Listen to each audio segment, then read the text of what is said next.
A very good morning. It is the 16th day of January 2020. Welcome to NTV today. My name is Ken Mijungu, and on this day we have a lot in store for you, so expect a lot. For the next 2 hours, we'll be transversing the region and looking at what's happening in the counties to get you the latest. And of course, there's a lot that is going on in town right here in Nairobi. We'll be following all that for you. And we are also live this morning from Mombasa, where Kevin Mutai will be joining us later. There's a security meeting that is taking place in Mombasa. We'll find out the details from Kevin Mutai. Right here in Nairobi, the Kenya Power is conducting a raid on illegal connections of electricity, and Mel Miendo will be joining us shortly with that. And at the Ethics and Anti-Corruption Commission, the EU delegation is visiting, and we expect them to talk about asset recovery and also to talk about mutual legal assistance. We are on this bit, and obviously there are stories we're following up for you. The Western Declaration is just coming up over the weekend. It's going to happen in Western. There's a lot of conversation going on regarding this already, with a lot of threats, a lot of intimidation, and even the police at one point cancelling a parallel rally that was supposed to take place. So we are going to look at all that, and of course we'll be live for you from Kakamega over the weekend. But first, let's take a look at what's happening before we speak to Kevin Mutai. Should we take a look at some of the stories that made your head? All right, let's go to Mombasa, where Kevin Mutai is already on standby. Kevin, good to see you this morning. And I understand Mombasa is so hot, past 36 degrees this morning, but good to see you. We know there's a security meeting taking place in Mombasa, and all the security chiefs, we saw them in Mombasa yesterday. What do we expect for today, Kevin? Well, good morning to you, Ken, and good to hear from you. It's indeed the second day of the National Security Convention happening here in Mombasa, where top security bosses from all the 47 counties converged here from yesterday to just discuss matters to do with security and other issues affecting the country. Yesterday, they deliberated on a couple of issues where the Cabinet Secretary Interior, Fred Matiang'i, went big on the issue of terrorism and drug trafficking. Today, we are expecting Professor George Magoha, the Cabinet Secretary Education, to make his deliberations, but we were expecting him to address the convention this morning, but that we're told is not going to happen any moment from now. There are a bit of challenges, and we're informed that the CS might make his way into the conference at around 3 p.m.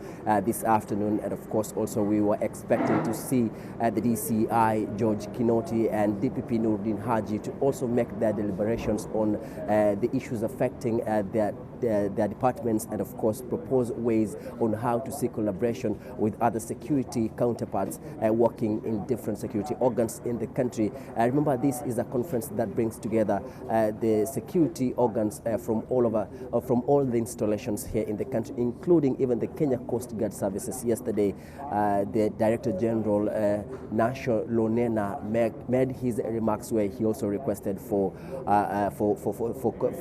coordination with other security agencies to make sure that the Kenyan waters are safe.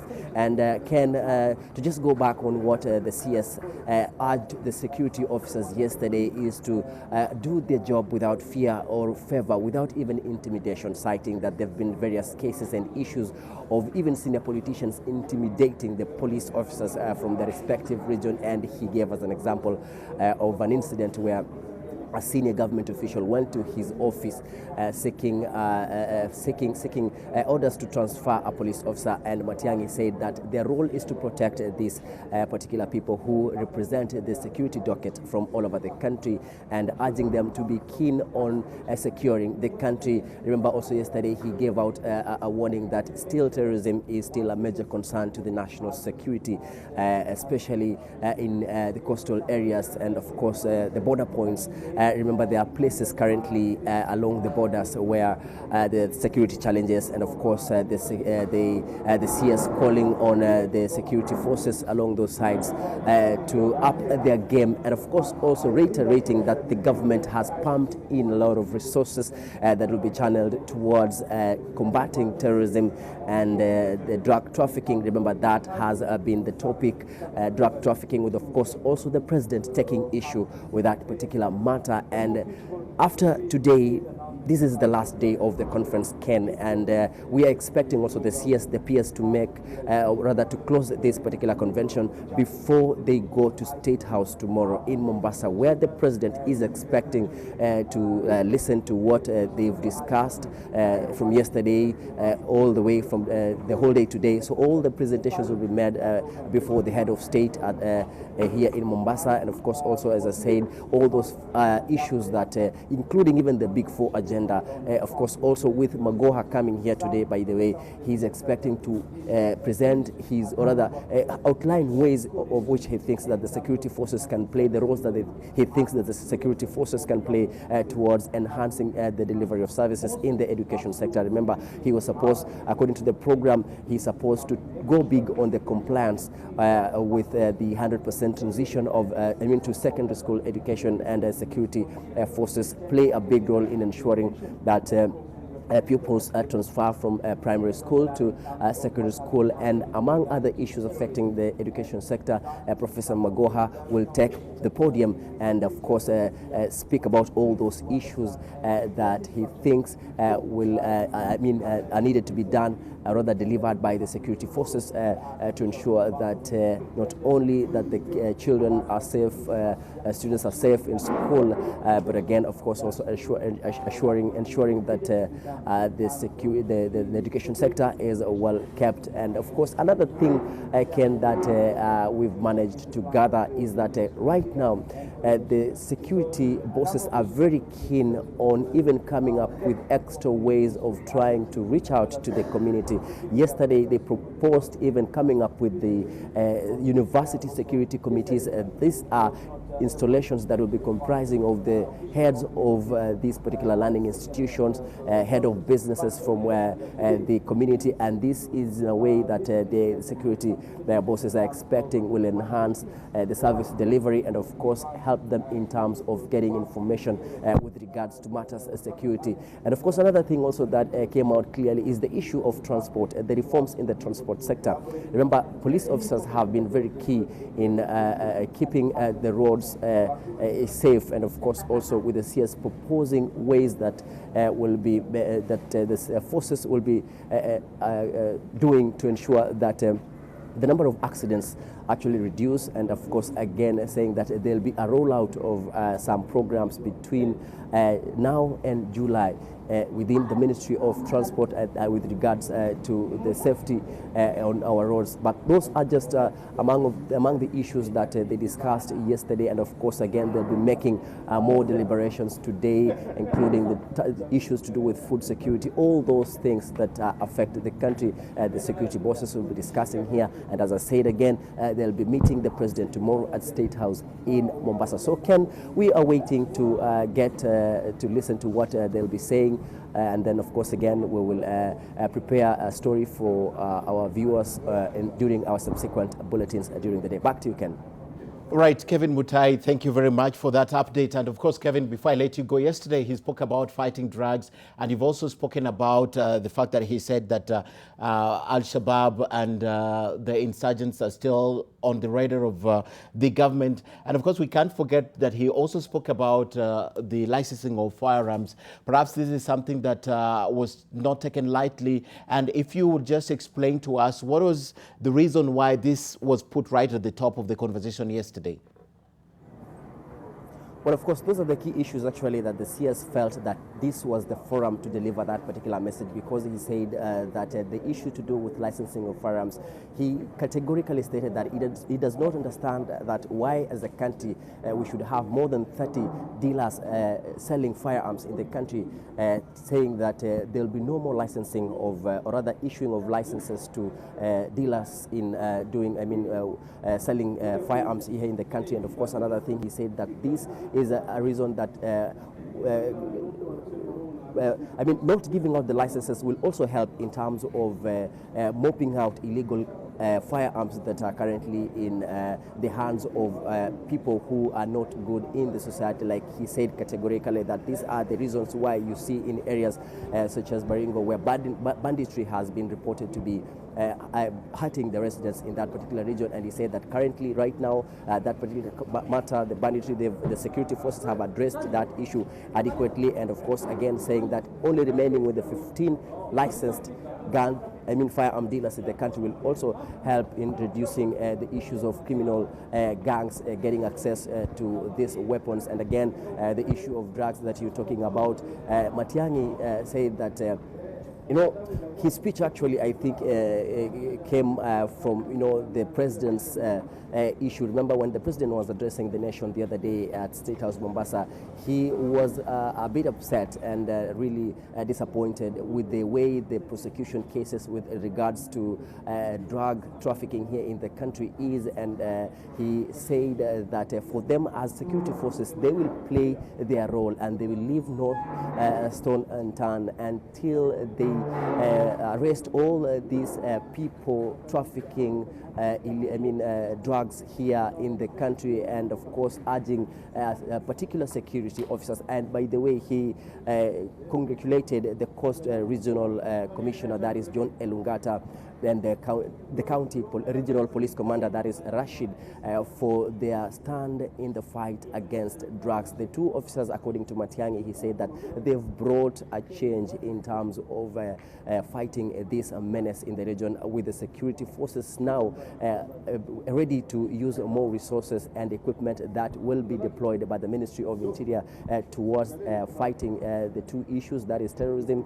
and drugs. So there's a lot that will still be talked about here, and I'm also sure that those type of things that the President will also be speaking about tomorrow. And of course, again, as I said, we're expecting to still hear from Interior PS Karanja Kibichu and his boss CS Matiang'i, who will be closing this convention today. Ken.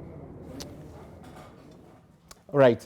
Thanks, Kevin, for the detailed information. Kevin Mutai is still on that beat today because that security meeting is still going on in Mombasa. And as I mentioned, Mel Miendo is headed to Mombasa Road, where the Kenya Power is supposed to be conducting a raid, and as soon as she is on the ground, we'll be speaking to her. So is our reporter who's headed to the Ethics and Anti-Corruption Commission, where we'll be speaking to them about the meeting between the European Union and the EACC.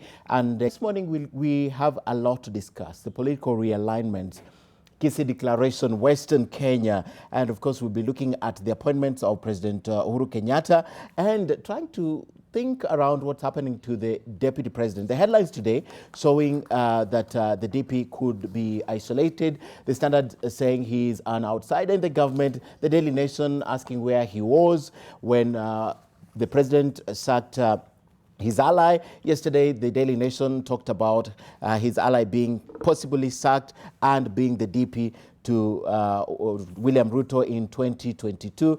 And of course, they start talking about Kenyatta elbowing Ruto and taking over crucial ministries. And he says Uhuru Kenyatta has 16 key ministries. We'll be talking about all that. But first, let's set the stage and put this to perspective.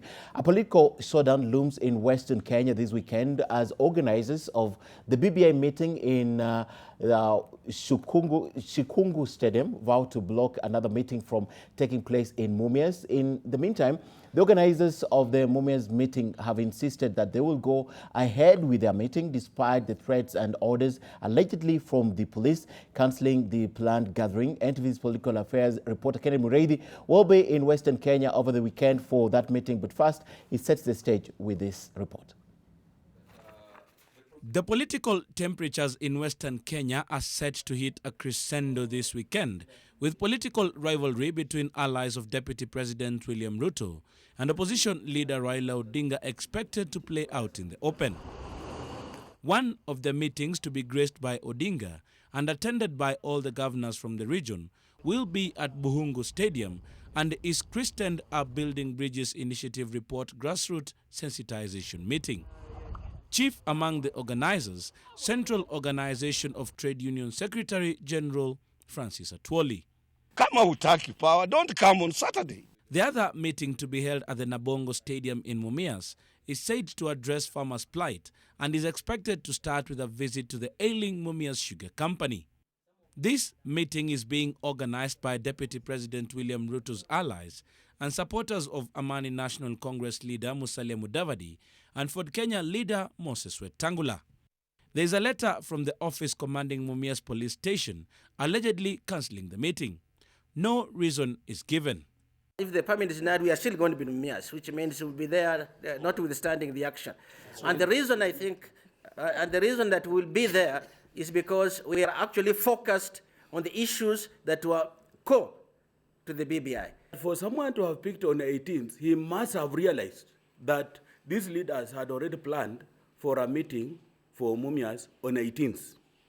Therefore, coming into direct collision to what our interests were. Wale watu wote ambao wanasema mambo ya Mumias tuna majina yao. Na hakuna mtu atatoka kwa nyumba yake. Watu wanakanashua you for free. Atafunguliwa baada ya hii mkutano kuisha.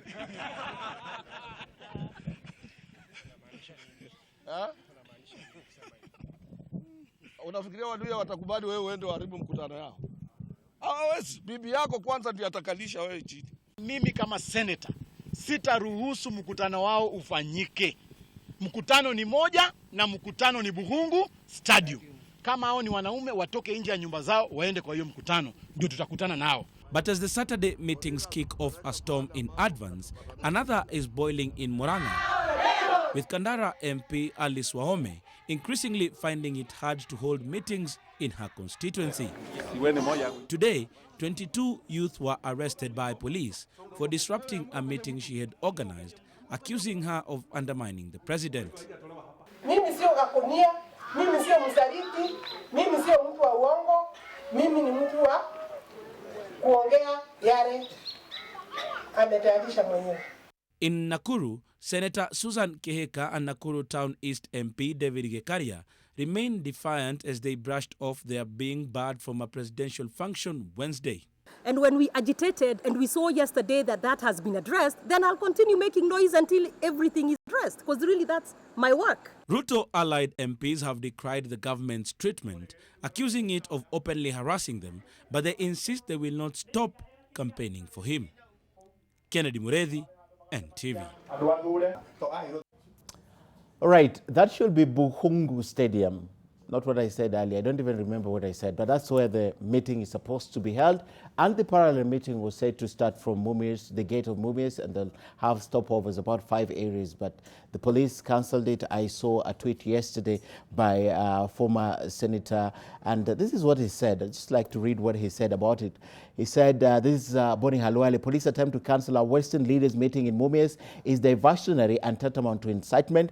They have no powers to give or cancel permits, as they cannot take away the constitutional right of freedom of assembly, association, and speech. And he even indicated 18/01/2020 is on, but the police cancelled the license. We'll be talking about that with my guest shortly. But first, what's going through the president's mind when he moved Monica Juma from the Foreign Affairs Ministry, for example, to the Ministry of Defense, and what informs his decision to replace her with Rachel Omamo?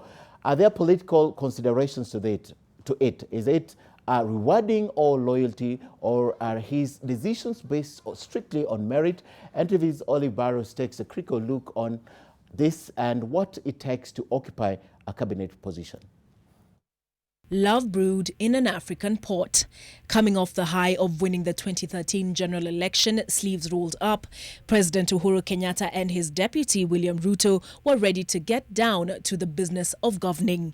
And so it was that they unveiled their dream team, technocrats who would help them deliver on their electoral promises in the shortest time possible.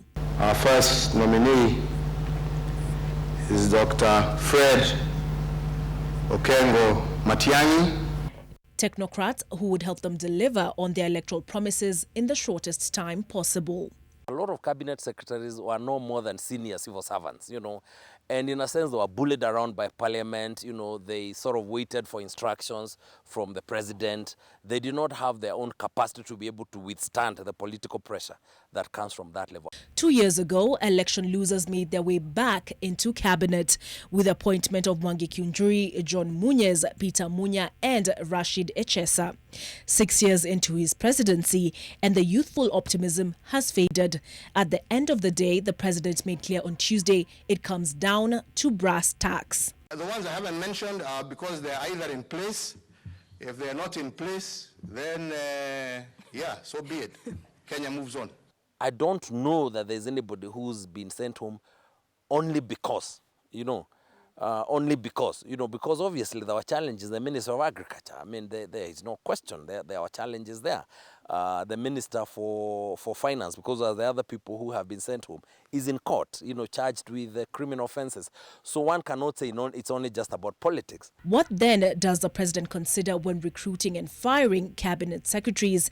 And with the calling up of Mutahi Kagwe and Betty Maina as substitutes, are they political considerations or are the decisions taken on merit? Even if you're going to harvest from where your vote basket is, give us someone who's competent, someone who's capable.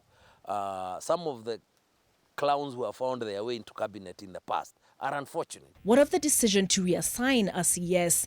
In the case of the super CS, Fred Matiang'i, the decision may have been performance-based. But what is less apparent is the decision, for instance, to move a career diplomat into the Ministry of Sports.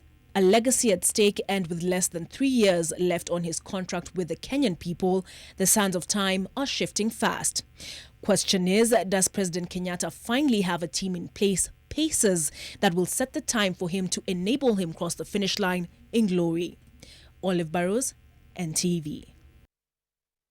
Right, very interesting indeed. And yesterday was exactly 1 year since the terrorists set foot at the 14 Riverside complex. That's right here in Nairobi, taking down with 8 innocent Kenyans and scaring many others. The Al-Shabaab terrorists took hold of the different buildings in the complex, leaving many in the dark spaces of fear and uncertainty. And in a positive twist, brotherhood, after hours of gunshots, blast and evacuation of the hostages, the enemy was defeated. Now, the nation was watching and collectively celebrated when the terrorists were killed. Amid the sorrowful mood the country was in, the death toll of the civilians stood at 21, but has now risen to 22 following the demise of Noel Kidaliza, a nurse who succumbed to her injuries last week. She was shot 3 times in the stomach as she tried to save a patient. NTV's Brenda Wanga reports on the brave fight that Noel put up and her family's extreme pains of her loss. The images of a mother and a wife stare out at you in different parts of this house.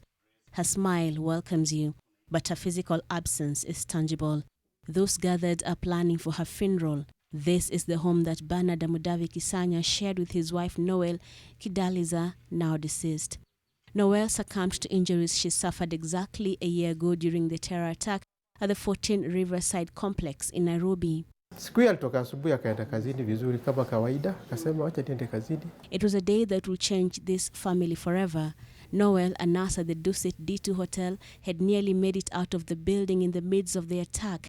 But her nurse instinct and heart would not let her leave a patient behind. Akaambia wenzake turudi tuchukue Beatrice.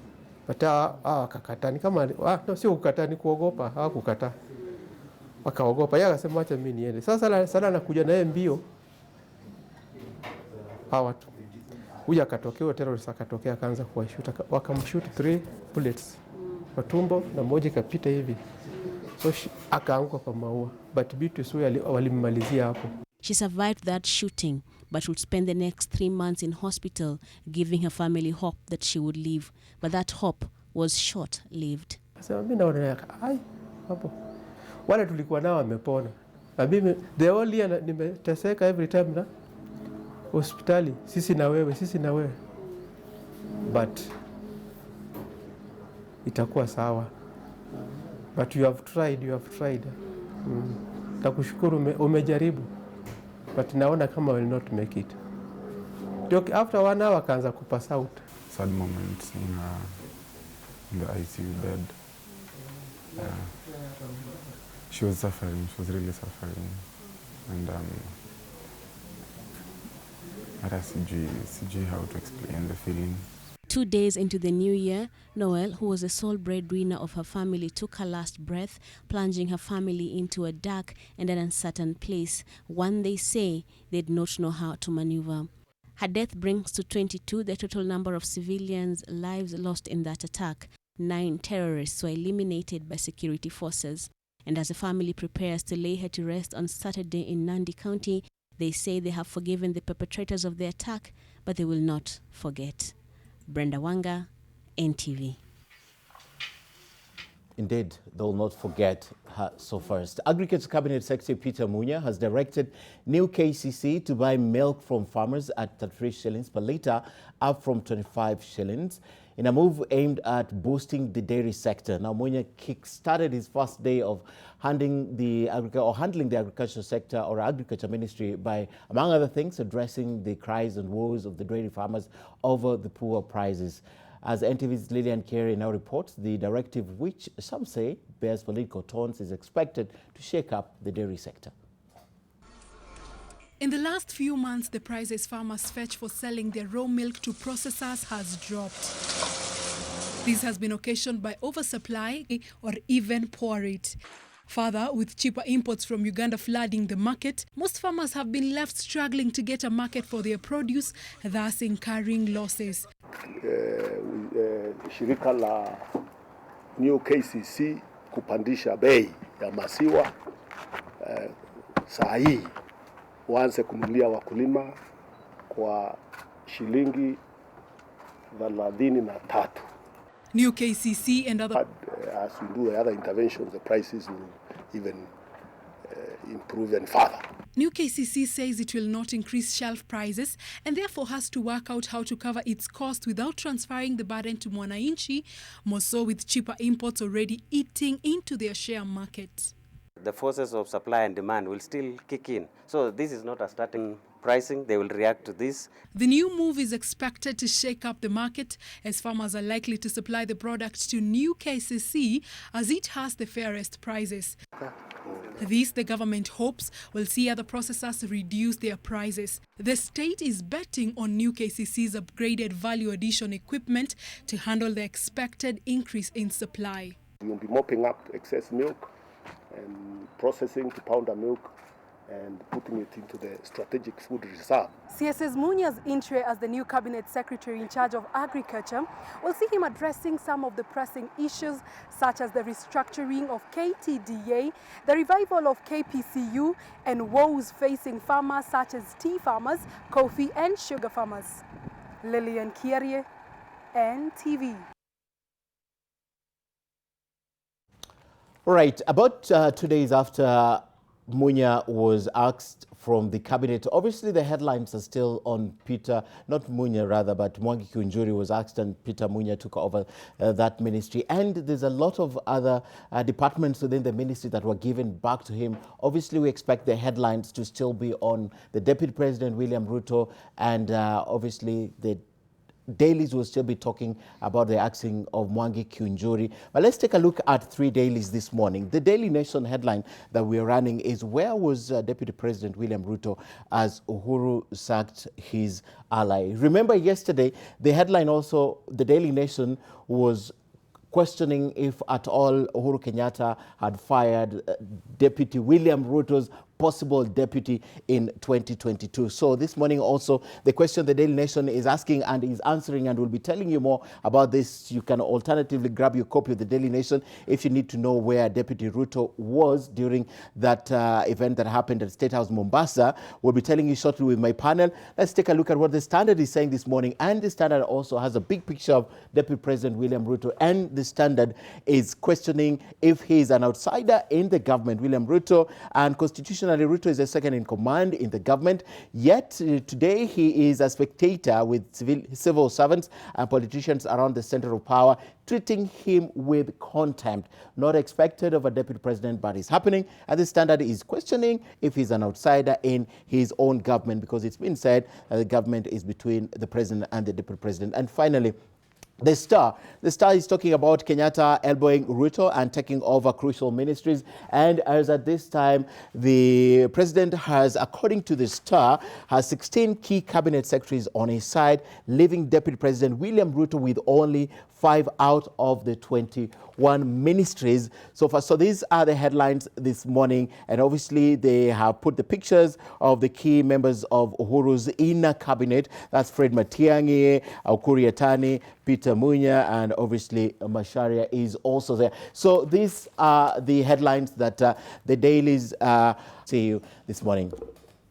Ben Mulwa, Harriet Chigai, Vice President LSK, Mheshimiwa from Saboti Kalebamisi, and our pleasure to have Ruth Ambogo also with us this morning to discuss this. So, ladies and gentlemen, the first thing I want to talk about is the meeting that is taking place on the 18th. That's on Saturday in Mumias, right? It's this meeting, even before it happens, there's a lot of storm about it. Yesterday, Francis Atwoli, called to Secretary General, came out and spoke about this. He's been very authoritative. One of the things that he said yesterday was that the people who are planning to disrupt the meeting by holding a parallel meeting in Western Kenya will be locked inside their houses. Something that did not sit well with a lot of people, but that's what he said. And everyone is trooping to Western Kenya. We saw what happened in KC. Some leaders allied to the Deputy President have said it turned into a bashing ceremony for the Deputy President. But let's bring you back to Western Kenya. And let me bring Saboti, Member of Parliament, because that's your area. Is this meeting, the parallel meeting, is it going to happen or not? Thank you for having me today. I think we all agree that we have only one meeting for BBI in Kakamega, Bukungu, the entire Nyanza region congregated at one point. There was no any parallel meeting in Nyanza. So we don't expect also another parallel meeting in Western region. So we only have one meeting, and any other, I think, has been outlawed. Bukungu Stadium, honestly, and the law allows people to congregate. Harriet, I'll bring you in. What are these people doing by telling people from Western Kenya that they should not be converging in Mumias and have a parallel meeting? Well, I think legally speaking, from where they stand, the permits have been withdrawn. The question is whether it was fair or not, or to converge and have any kind of discussions that they want to. The question then is, what is the legality of that? What we are seeing that is being played currently is pure everybody to have their meeting or none of them to the common mwananchi cutting across board. It has to be shared.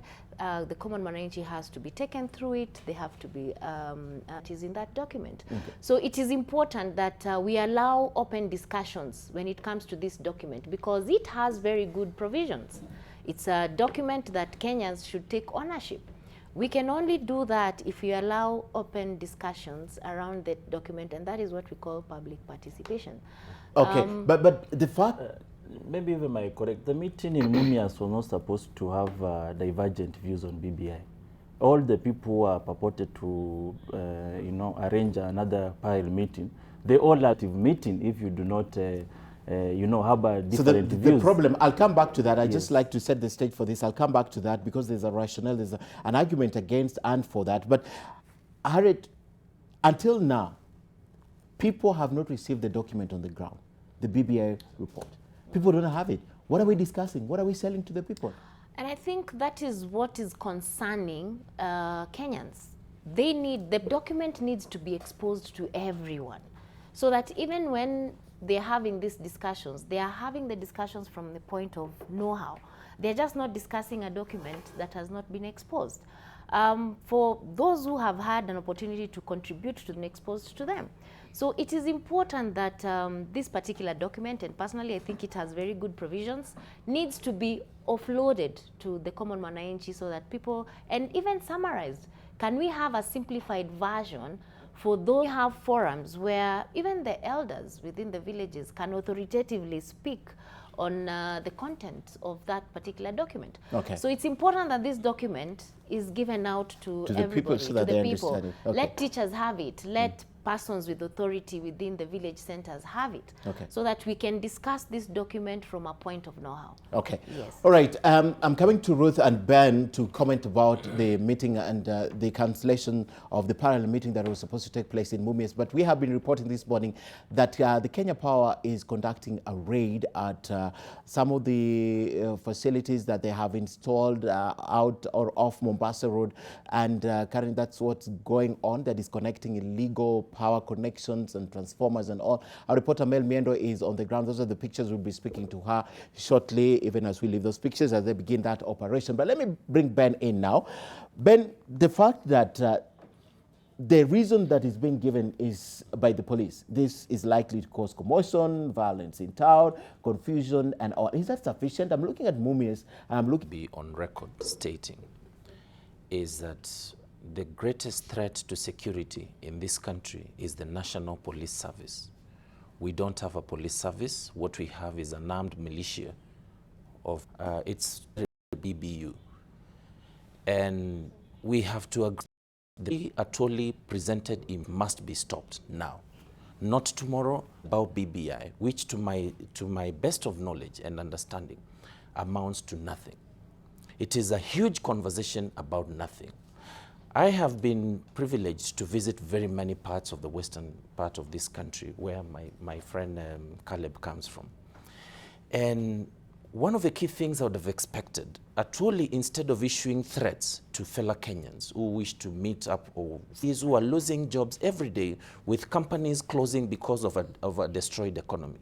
Those are the things I would expect people to be holding meetings about. We should be talking about the dead sugar industry in the western region. But now here we are issuing threats to fellow Kenyans about a document that amounts to nothing. What we have and all this BBI conversation, and now that we have BBI Season 2, this is actually a deliberate effort by the state to keep the country busy with nothing, while we are not addressing the real issues that are affecting Mwananchi. As we are speaking this morning, there are hundreds of thousands of young kids. We have seen on social media appeals about young kids who are not able to proceed to secondary school because of... I would challenge here, Mweshimo is my friend. Even his own constituents do not have this BBI document. The people of Kakamega do not have that document. The people of Ukambani do not have that document. Yet we are busy calling public rallies and discussing about nothing. Okay.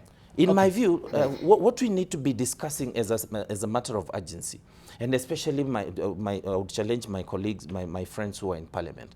We have a national crisis of kids who are not able to go to school. Yet, I said no child shall be turned away from school because of lack of school. But the reality is they are they not don't have money, but they're admitted. Even the cases that you're talking Admission about is one thing. Admission is one thing. Social media, they're in school. It's just that they have not been able to pay. But they have. But you see, where we are right now, like the same way we have been able to extract some little money to afford milk farmers, which is really a good thing. We should put some. We should be able to have some little money to ensure that these kids are going to school. I understand your line of argument. We'll come back to you, but let me speak to Ruth. Something about this meeting. You saw what happened in Kisii. It's headed to Western. However, Western is getting nasty because there are threats and intimidation. Yeah. If you're not supporting us, don't even come out of your house.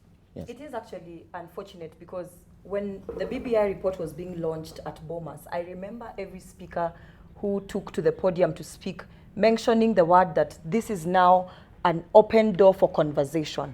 And when they said conversation, I was hoping, and I think they said, they meant that the conversation was supposed to be about how the country is supposed to move forward, some of the concerns that the Mwananchi do have. And so if there is a parallel meeting that is being organized in Western Kenya to discuss issues affecting Western Kenya, then that should be something that should be celebrated as one of the gains, or rather the benefits of the BBI, because remember they said it is a conversation. So if a certain group feels that we need to have a conversation about our sugar sector and to be 12 months, and notably missing out of his 6-point agenda was how he planned, or rather how his government plans to revive the sugar sector. No, actually, which he spoke about it. He spoke about it as an answer to task force, yes, an answer to a question. Yes. Meaning it was not in part of his 6-point main agenda. And he explained the reason why he did not mention it when he mentioned the tea sector. He said the reason why he omitted it is because there's a task force and they're waiting for the report and they'll act on the report. Well and good. Yes. But then again, I mean, I still encourage the spirit of conversation, which is what all the leaders spoke about. And it would be unfortunate, and I think people need to ask, who is Atuoli? I mean, what position is he holding in government? Forget about Kotu. What position is he holding in government? What authority does he have to convey such threats to people? And I think, you know, when you begin to have, you know, the only time I presidential campaigns, that when the president is campaigning in a particular area, there shouldn't be a parallel opposing campaign. Presidential candidates, I mean, should not campaign at the same region at the same time. I think that is the only regulation I have had that is against having meetings at the same time and at the same place. So I think when you begin to offer threats to people who hold divergent opinions, basically what you're not against BBI. And again, I also express the sentiments that not very many people have the report at their hands. And that is why we are encouraging these meetings that are ongoing across the country. This BBI that was meant to unite Kenyans. When the president was delivering his address, one thing he mentioned was that he felt very unfortunate that in his efforts to unite Kenyans, it appeared as if he was sidelining some people. Okay. And even the people, those who support Ruto and his allies towards the end of December had mentioned in the spirit of conversation, these are some of the conversations we should encourage. Okay. But then again, also to Kenyans, my question would be, why is it that when the BBI conversation begins, that is when we begin to remember that, oh, our governor has been working or not? Where have we been all along? Okay. And Harriet, even as you talk about contribute next, the fact that this is not the first threat Atuoli is issuing, you remember the time he said he will have a list of leaders from Western Kenya. He will actually write the list himself. And if you're not on the list, you cannot contest. So it's the second, it's not the first threat. I think we need to start looking at ourselves and ask our politics of 20. The question then is, what are we willing to do to safeguard that space? For our leaders, what are we doing to ensure that we don't plunge this country into a state of anarchy, or we don't plunge this country into a crisis situation is entrenched within BBI, because the handshake really is trying to sell the spirit of cohesion, togetherness, forgiveness. We're putting in place structures to ensure that all Kenyans are comfortable within their own sphere of right and our economy. That should also be our #1 priority. Agriculture is the bedrock, or rather the heartbeat of the economy in this country. And you'll realize Western region, when we talk about the staple food, which is maize, currently as we speak, the silos, I'm sure, are empty. What are we doing? What does this? So those are the things we need to be addressing now. We need to be self-reflecting and tell ourselves, in as much as we've welcomed a lot of foreigners in this country to do business, the question then is, what are we sending out there? Okay. You know? Okay. Yeah. Let me bring Caleb, because I stopped him. Caleb, they are more important, if you listen to Ruth and Harriet, there are more important conversations we should be having in the country, especially that region where you represent, by the way. There's so many conversations that we should be having, aside from just promoting the BBI, that on the ground, I'm sure you will tell us your constituents haven't received a copy. They don't even know what you're selling or it's going to be sold over the weekend. There are more important conversations. I have supplied enough copies to my constituents. You have printed physical copies for yourself? Okay. Yeah, unless you've done it for yourself. I actually hold forums just to educate them on the provisions of this BBI. I agree with her on one thing, that Western region is currently facing the worst in this country in terms of development, in terms of our economic backbone. Everything from agriculture to what makes us a people is all gone. And I think it has been fed by the past leadership. Okay. The very people who are supposed to be holding parallel views and rallies in senior positions in this government, they had an opportunity to shape the course of Western province or Western region. They have failed. Now we have been offered with an opportunity to have a discourse on where our region has gone wrong.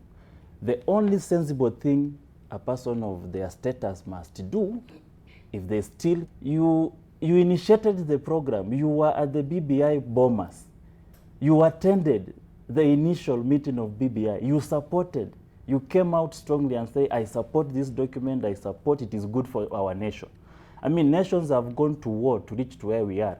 We are now coming as a people to have a peaceful discourse on what has been bedeviled in our nation every other election.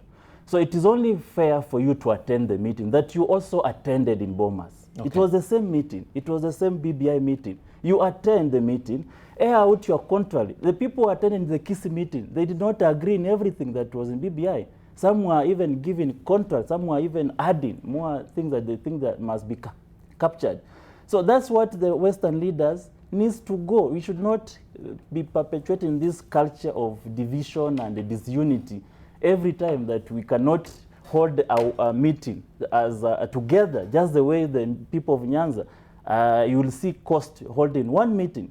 And Makiu is not everybody in Nyanza who is in handshake. Some are with Tanga, others do not agree. But they were all there. So really? We also want the Western people. He's an ODM member. How would yes, but he doesn't agree. He always... Entirely. Yes, okay, he takes a different but position. But we saw him there. Okay. That's why we want the Western people to come together as a region. We don't want to be a laughing stock every other day, that we can never be together, whether you agree with the meet or not. Just a quick one, yes. Yeah. Is really no, primarily, you see, what we need is perhaps the same way we have understood the challenges that the coffee sector, the tea sector, and even the dairy sector has been facing. I would imagine a meeting like this on Saturday should have this 10 or 15 or 20 billion. If people were to see specific development-oriented projects being undertaken, all the people will come along. Okay. They will not need to be called into a meeting. All right. Yes. We're taking a short break, and we're going to touch on Western elite government. I'd like to mention that, but we are reporting this morning that the Kenya Power are conducting a raid. If you could just put the pictures on the screen, and our reporter Mel Miendo is currently with the Kenya Power on the ground. They're doing, and hoping that we can have those pictures, but we don't have this move by the Kenya Power. Stay with us. We're back with my panel also for more.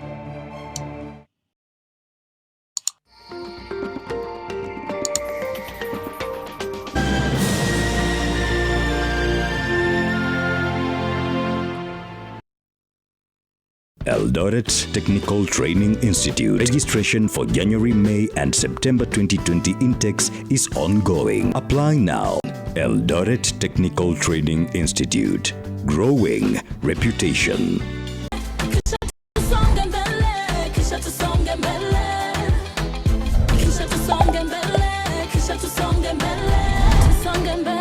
Tusonge mbele na Fiber Mobile.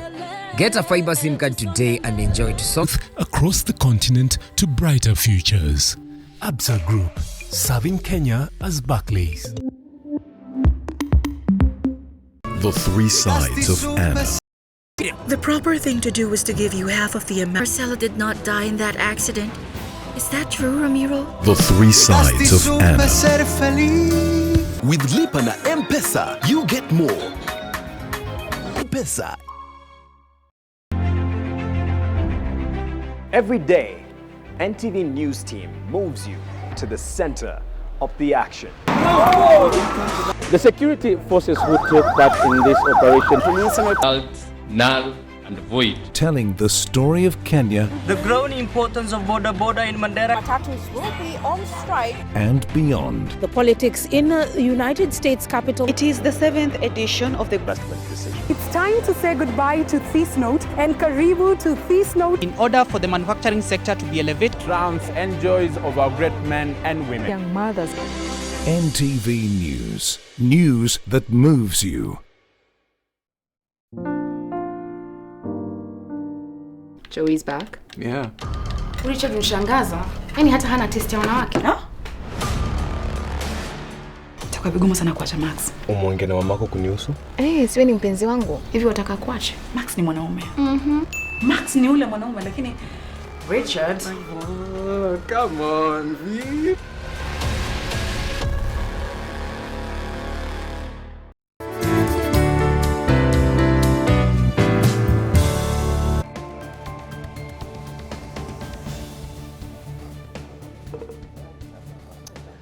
All right, so some of this, because this is what we are discussing next. This is the headline from The Star. Kenyatta elbows Ruto, takes over crucial ministries. The headline from the Daily Nation is this: where was Ruto as Uhuru sacked his ally? And the final headline we're looking at this morning: All right, so I think let's now deal with these crucial headlines that tell a story. Unless someone wants to weigh in on the Western Rally, which I think we have concluded, we should just go straight to this, because these headlines, if you wake up this morning and what crosses your mind? Let me begin with Ben. You know, when you look at what is currently splashed on all the newspapers, or Ruto has been sidelined from the government, or Ruto was not there when his people were removed from government. And then the deputy is just a principal assistant who works at the behest of the president, or who is assigned duties by the president. There is nowhere in the constitution or any other statute that I need to assign people in the cabinet. So in my view, this is too much ado about nothing. And believe you me, this spirit of uniting this country and keeping this country focused on what is important. When you stock up emotions with these kinds of sensational headlines, in the ultimate, there are people who are very passionate about that. It create unnecessary divisions even amongst the people. Because today, after these kinds of headlines, kuna mali watu wataka in a local, and they're like, unaona mtu wako tumemtoa kwa serikali. You know, those kinds of talks. Those kinds of talks. Are the people who showed us that they work together. They are the people who are wearing same shirts and ties. But even then, same people are wearing suits and riding believe in you one me, car. even though it was in the presence of the deputy, I think the only person who's creating things here is you, because you are the one burying your head in the sand. Because you're the one who has failed to see. No, I've not failed to see. You are the one who's failed to see. Believe you me, the appointments and the dismissals in the cabinet, and it is because he knows that is none of his business. Okay. It is the business of the president. Okay. But you media guys have been so this is the media's problem. Yes. This is the media. And please be honest with me. Yes. I have to be honest with you, Yes. because all those captions are going into cells of the papers. You know, It's just sales. It's purely sales, because when you get the anything about what has happened. Absolutely. And the responsibility of the president to put cabinet that will deliver, or a cabinet that shall deliver. And when you look at the kind of reshuffle he has done, if we were to boil it down and speak about Kiunjuri, I think it was long overdue on his personal statement. Yes. And you could read that it was an expectation from his end. So it didn't come as a surprise. So why is the media so surprised about the kind of reshuffle that has taken place? You've already seen CS Munya has already issued a statement to speak to what he wants to do. And he's a performer. When you look at the docket he was before, you'll realize most of the ministries under him were given some breath of life. Kenya Industrial Estates now is alive and awake, you know. Vision and mission and mandate. And agriculture is a very, very serious docket. Yes. And where we speak, let us evaluate without putting phases to it. Let us evaluate that ministry without even putting the names to it. We can all agree it was failing. Yes. It is failing. Yes. It needs to be ejected. We need to give the country. If we revamp agriculture in this country and create policies locally, internationally, that will speak to us developing the agricultural sector within this country, then we will go far. Okay. I think Ben, I'll come to you. I think Harriet is burying her head in the sand. Let me try supporting member of Parliament. The incompetence that Mwangi Kiunjuri presided over in the Ministry of Agriculture. A thorough analysis to the extent that even those toying with the silly idea that he can become anybody's deputy president are dissuaded from it. Okay. Because what we need is to be able to establish that it is incompetence that was removed from cabinet. Okay. It is not an issue about 2022, because this country at some point really needs people who can demonstrate that they are willing to serve the people of this country. I would have asked you a question if I was not going to speak to Mheshimiwa here, but let me hear from Mheshimiwa. Let me try you. Yes. What do you think? What are you trying? Let me try, because he's created his own issues out of it. She's burying her head in the sand. Yeah. Now let me try supporting member of Parliament. Yeah, I think my colleagues here, you need to be honest for once. I don't know whether you've just arrived in this country from somewhere, or you are aliens into what is happening. I rarely side with the media, but today, I think a media is a reflection of the society. They can't report something that does not reflect, is a mirror of society. So whatever you see constantly on the headlines is actually what is happening. You can bury your head or your whole body in the sand as much as you wish, But the reality is that the deputy president is no longer in the government. You can choose to believe, you can choose not to believe. That is the reality. He is not in the government. The only thing that is aiding him to actually survive and you know, catch what it used to be in the days of Moi regime. So he enjoys that right, constitutional right, and provisions, and they make it so difficult for him to, you know, leave office. And that's what is holding him. But basically, he's not an appointee, so you yes, he's not an appointee. Yes. And even if you have to do an impeachment, it's not possible. Impeachment, it has never worked. So in reality, that is what is holding him. You can see what happened. The bromance is over. What happened during the first term, they were very much together.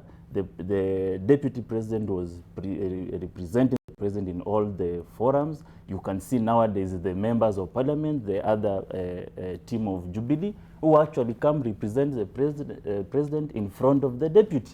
And the president does not say anything. Okay. So it is really, this is the president, no, the party leader has nothing to do with their problem. Actually, is actually maybe the person who is holding them. Because this is it is a problem that they stem back from the previous. You've seen people coming up, the Murathas of this world, saying that we've been under trouble. It's only that we are holding together to succeed beyond 2017. Okay. But it has been a government under trouble, under siege. Yeah. Within itself. Within itself. Yeah. I would want to agree with Caleb Amisi. And for me, my agreement comes from the fact that the moment Deputy President began the Tanga movement, he automatically 3 years before campaigns commenced. Don't forget, he was given the mandate to Tanga by the president. There was a lot to read from when the president said wale wa kutanga, there was so much to read from that particular statement. Actually, he students said, of literature, students, you know, yes. Students of literature would tell you that within that statement you could read, there could be some level of sarcasm. Okay. Because the moment he was told wule atatanga, the number of projects that William Ruto has, I was about to say doctor, but the statement that, oh, yule atatangatanga, atawatuambia mahali ambapo shida ipo, and have issues and report back to the president. Why then is it that he would go to especially parts of central Kenya, launch projects that will never take off, go across the country, launch polytechnics that will never take off, put up foundation stones that will never take off? And I think that there would be a re-engineering or rewiring of politics to work for the growth and development of Kenyans. But as it stands right now, we have seen William Ruto in his rallies speaking, not necessarily using his own mouth, but using his pipers to literally poke holes in the same government that he is a part of. So if you ask me, if William Ruto is out of government, it is his mercenaries on the ground to speak and castigate the government instead of providing a way forward for how they can work together as two principals who are elected on one ticket. There is a meeting that took place, I don't know whether it was a funeral or what, in central Kenya, and a video emerged out of it of, I think it was a member of, and instead of providing a way forward, will not even say anything about what have spoken about or said. Remember, most of the directions are listen to what the people around him have to say. And recently I'm seeing them saying that, you know, we are with the president, and if he makes a turn, we are making a turn. So I don't know what to make out of it, but the truth of the matter is that he seems to be out of the was launched. And I think, now that I've gotten enough support, I think going forward, even as we think about constitutional amendment, we need to put really a caveat on this deputy president position. Because if you may ask even any ordinary Kenyan, who is the vice president or deputy president of Uganda, they do not know. Tanzania, they do not know. An average Kenyan will not know. Average Kenyan, maybe. Do you even know the deputy president of South Africa? Very few even know the deputy to Donald Trump. But in Kenya, it's like the deputies are even above the president. I mean, you are supposed to be somebody to help and not to start jottling for power and positions. It's supposed to be a helping position, that when I'm not available, you can assist, I can assign you duties. But I think you can get a rogue deputy president in future who can easily, topple the government to the ballot together. And he has a mandate. He said, we took this power together. It was a joke around because you never know where we are going. You never know the kind of deputy you can have. You've seen it becoming a menace in all the counties. The deputy against the governor, governor against. So this deputy thing of putting them together in the ballot, it must be looked at very, troublesome. Now you also mentioned about the Kiunjuri thing, which I found it very funny in his statement when he said that every action there is out of 45 million Kenyans to serve the republic. President to work for him. Is he anticipating arrest, or is he anticipating something will, come out and they know, he knows something that Kenyans would not know, you come out, and many have issued threats before. Okay. So it's really very funny. Is he proposing that in the next election we should vote separately for deputy president, or we vote for the president and then we have him appoint the deputy, same as the prime minister? But so we agree, Harriet, because the fact is the deputy president, through his position of spending government money, right, to facilitate their meeting in Kisii. That's a deputy president within the government complaining about the use of public resources by... Don't get us wrong, what we are trying to say is that when we create certain narratives, and headlines which speak to the political class in a negative way, what are we doing? What are we doing? It means every Kenyan, and if you ask people, every day they say we are tired of even watching news because that, again, the same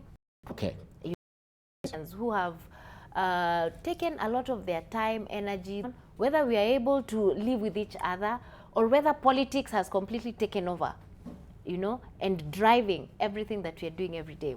And it's quite unfortunate because when living, for instance, if my work is to wake up every day and insult other Kenyans, it will trickle down to the youthful Kenyans who are coming up.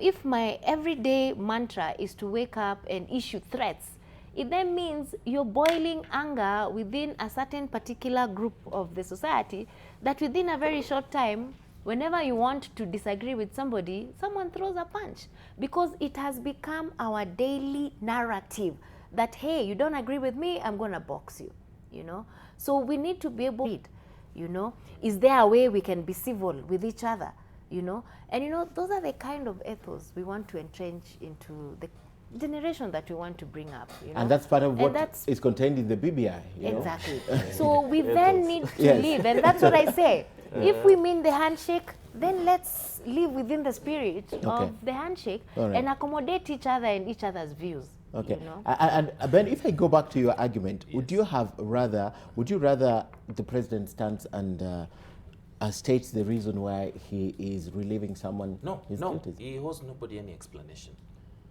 But the time you're making an appointment, you owe as an explanation why you're appointing a certain individual. Yes. Because of marriage. You stated. You so see, why can't you tell us this is the reason why I'm letting them go? Well, as I said, he's under no obligation, but I think it would also be a good thing. But if I were the appointing authority, one of the key things I would not want to do is to appear to tarnish an individual or tarnish or assassinate their character. In the sense that if the president was to speak out today and say that I fired Kiunjuri because he was incompetent, I mean, that would be very destructive to the person of Kiunjuri. But to Kenyans, it is left to us to conclude, because Kenyans have really been complaining. Kiunjuri has been in the business of even facilitating the importation of essential commodities like sugar, maize, and all that. When is that really factual? When there was a glut. You remember really recently, actually, you remember when the president in Mombasa, that was in December of 2018, when the president ordered for the payment of farmers. And within a week, there was some 10 billion shillings to pay farmers. Yet a week before then, Kiunjuri had said that there is actually a shortage of maize. You remember that time? That was beginning of last year, 2019, in the possession of farmers. Yes. So those are some of the things that really took the farmers through. But and also the media as NTV, we have to disassociate ourselves from your comment that he has been in the business of importation of all those things, because it's not factual, it's not been tabled. No, so actually, we don't want to be sued. All we that cannot link him as NTV. That's your comment. Those are my personal comments. Personal but now, going forward, you realize that in in these kinds of reorganization of government, it is the same thing actually. It's only that from the outset, the president and the deputy presented to us ourselves or presented themselves to Kenyans as co-president, when already they have been operating as if they are co-running the government, which essentially has no basis in the constitution. So what we are witnessing now is perhaps those who are closer to the president feel that now this deputy has gone too far in terms of building a political base that they cannot essentially control, or that has been able to split what initially was the Jubilee party, and there really isn't much that they can do. But in terms of reorganization of the government, the president really, even the only thing is, is he has no capacity to be a problem to Kenyans. What Medvedev is trying with Russia, that's what's happening in Maybe Russia. actually he should consider that. They resigned. Yes. They resigned. They all resigned. Actually, the PM, I think the PM is just preparing for something. You know, those guys like the ping pong. Yes. Chukua miaka yako, 2024, sasa mimi. So try that as a country. So you see how, try what? How it goes. Try dissolving the Russia's model. The whole cabinet. So the question there is this. How long, in your opinion, ladies and gentlemen, do we have the Jubilee party still holding? How long do we have? I think it's dead. Still holding because they still say Jubilee is alive. How long do we have? Because my next question would be, so what happens, and I'd like to understand from Harriet, now what happens if Ruto, for example, will exit the government, the Jubilee, what will happen? But how long, in your opinion, do we have this party holding? They're supposed to have elections in March. I think so. They're supposed to have party elections in March. And I think then is when we can determine how long. But if, in my view, the word political party, the essence that there needs to be unity in a political party, there is no unity in the Jubilee political party. But it appears as if no one wants to, officially step out and start their own formation. See them living beyond 6 months. Okay. And they are down. Their final disintegration could take place when the time for their elections come, which I am told is in March. Yeah. Okay. Good. Harriet, in that case, what happens? Together as a number of political parties, and if then it splits, that plunges the party into a very confused environment, because these leaders were elected under the umbrella of Jubilee. And it's important to note that you can't really wish out the deputy president from that party, because in fact, I think he's the one who came out strongly and said this is the year of the Jubilee. And it was strongly so. And I think he feels that he owns the party. Okay. Like he's the biggest stakeholder, because the announcement and pronouncement of Jubilee actually came from the deputy president. So you realize that the party could be having many problems, and you would have realized it broke loose the moment David Murathe left, because he's a very strong ally. He's still a vice. Yeah. He's a very strong ally of His Excellency, and you find just like just like she said, that this political the political class or the leaders speak through others. Nowadays, I've come to believe that when Murathe speaks, he doesn't speak for himself. He speaks for many others who have the same ideology, including including His Excellency. Okay. Because they are very close. So you realize that these are not just ideologies that are formed or formulated within a small space. These are discussions. I speak the well, I would love to hear that. But he cannot. He cannot come out and say, Murathe, you don't speak for himself. Or we did not agree on that. Yes, we did not say that. But that could be the spirit of the thinking on the mind behind what he is saying. Or they could be testing the waters as well. Same thing as this thing, power from above. I don't think the president would stoop too low to tell a policeman not to release Moses Kuria. I don't think the president would stoop too low. But when they say the power from above, Yes, yeah. It could be anything. It could be anything. And what if it could be CS? It could be the PS Kibicho. It could be anyone. Yes. But what if the power from above now comes from the allies of deputy president, including the deputy president? If it comes from the deputy president, then it goes higher. Who can stop Kihika Susan from attending a rally? All those things. So sometimes these things are just said, but we don't know the truth. Ken, I don't know, when I was growing up in the village, we used to keep dogs. And sometimes we would go hunting squirrels, just the small little things. And one thing that you can be sure of is that sometimes it could be just a regular hunting spree, and once those dogs are out there, you literally have no control over what they are able to do. They could easily hunt down a squirrel, it could even be a gazelle, or they could even attack somebody's sheep or goat or something like that. So that tells you about how this power from above operates. There are people who will go out there and take advantage of certain situations without necessarily any express instructions. And you remember when the president was suspending procurement and finance officers from all ministries and departments, there's something that he said. Going forward, you need to challenge is, let's have these instructions from above in writing, so that somebody specifically wrote a note saying, small individuals. In fact, it could just be the OCS. Pengine kuna mali mlikosana kitambo, and you have no idea. So when he tells you there are power from above and have been instructed not to release you, you have no way to verify that. And there's no person named above. But now, quickly, on the issue you were asking about the Jubilee Party more, there could be the paperwork and the infrastructure here in Pangani, but in texture and in content and in really would not be something that would exist under normal party structure. Secondly, as a country of flip-flopping, especially by key candidates, including presidential candidates, from one party arrangement to the other. If anything, the only party that exists in this country with us quickly cobbled up for purposes of an election, and then that is lost. So there is no telling, because now the president will not be running. Essentially, as it stands today, it is difficult to tell whether Jubilee will still exist by 2022. And given now the kind of conversations that are surrounding the deputy president, there is no telling whether he will even decide to leave Jubilee at the opportune time to either come up with his own political party or take up an existing political formation, hold up basically 3 months to the elections, and President Mwai Kibaki ran on it. So in this country, it is difficult to... Right now, we have Kieleweke and Tangatanga. Already those are two different factions with very strong opinions on where they are sitting right now.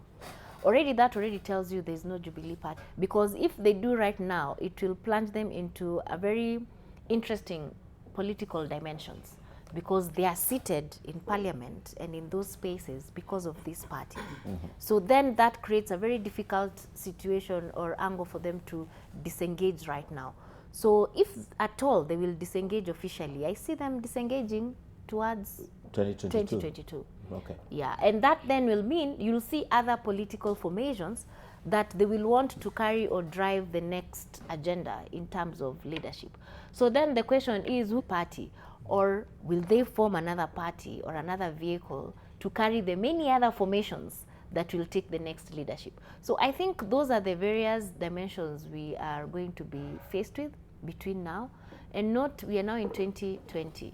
2021, 2022 is just a few months away. Election season. So we are going to see a situation whereby we are going to have high-spirited and high opinions on matters politics, matters devolution, so we need to be able to the Labour March to ask who will own Jubilee. First of all, our party is not holding Jubilee.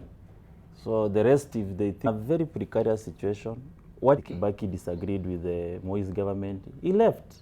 And he came out very strongly. Just resign until the Kenyans come on, I can't be part of this anymore. He resign? Did he? No, he went to the end with yes. a position of yes, but many this government, and these are a person who is serving at the highest echelon of... What will you tell Kenyans in 2022?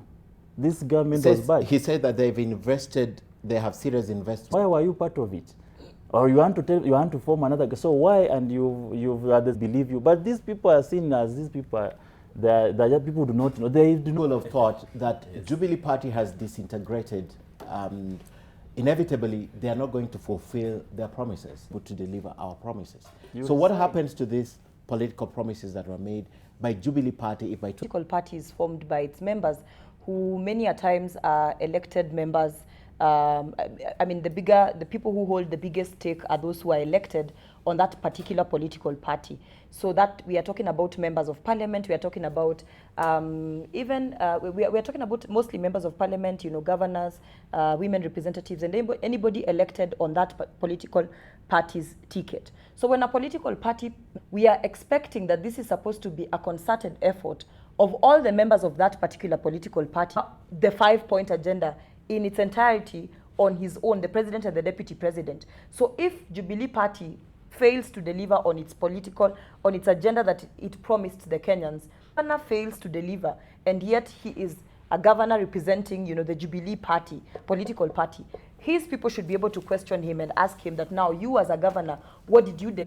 In the agenda that political parties lay a mandate, will now have an excuse to say that, what, because the Jubilee political party disintegrated, party will promise the people, and that is what you as an individual will promise the people. So in every government, you will always have dissenting opinions. Even within ODM itself, there are people who are not in agreement with what, say. You can bring up evidence and say that, look, I was hindered in delivering my work because, waiting to see a political party fail and then saying, because the political party failed, too loud. now we were unable to deliver our promise to Kenyans. Remember, even when President Kibaki and at some point things were not working well, half carpets and all those stories, but still Kibaki went on and includes the president himself. He should not come at the end of his 5-year term and say, oh, because the Jubilee Party disintegrated and we were not. He names a successor, so people will consider his successor based on his success. But Harriet, what do you think? What happens to the promises that have been made in case Jubilee doesn't go to the end of this term, the 5-year term, the second term? Yes, those same promises are actually entrenched in the Constitution. And for a very long time, it's a repeated story, universal health. Put in one document that regardless of who takes up the leadership mantle, it should be a Kenyan thing. So can we have that plan? I wish to hear more of documents are lying in some. So the question then is, all these lieutenants, including the cabinet, how then do we trickle it down up to the landman standing in terms of delivery of that vision? So I don't see, or we should not anticipate to have ministries which ideally should deliver. The people who are charged with responsibility all need to take responsibility. We need to stop hoodwinking Kenyans. Let us within each and every Kenyan, because I can assure us that then we don't need politicians to tell us what we need. First, we need to know what we want and actually tell the politicians what we want. And the question then... What happens? I know you're not part of Jubilee Party, but what happens as a politician?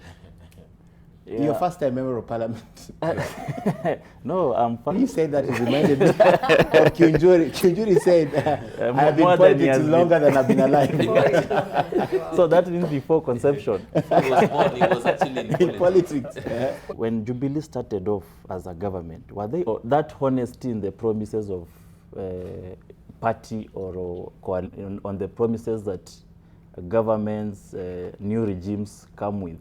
Because I think from all the promises they gave, they have all failed. They didn't do this is because there was a lot of noise within our party. There is never justification to failure as long as you formed a government. I also even tend to think the last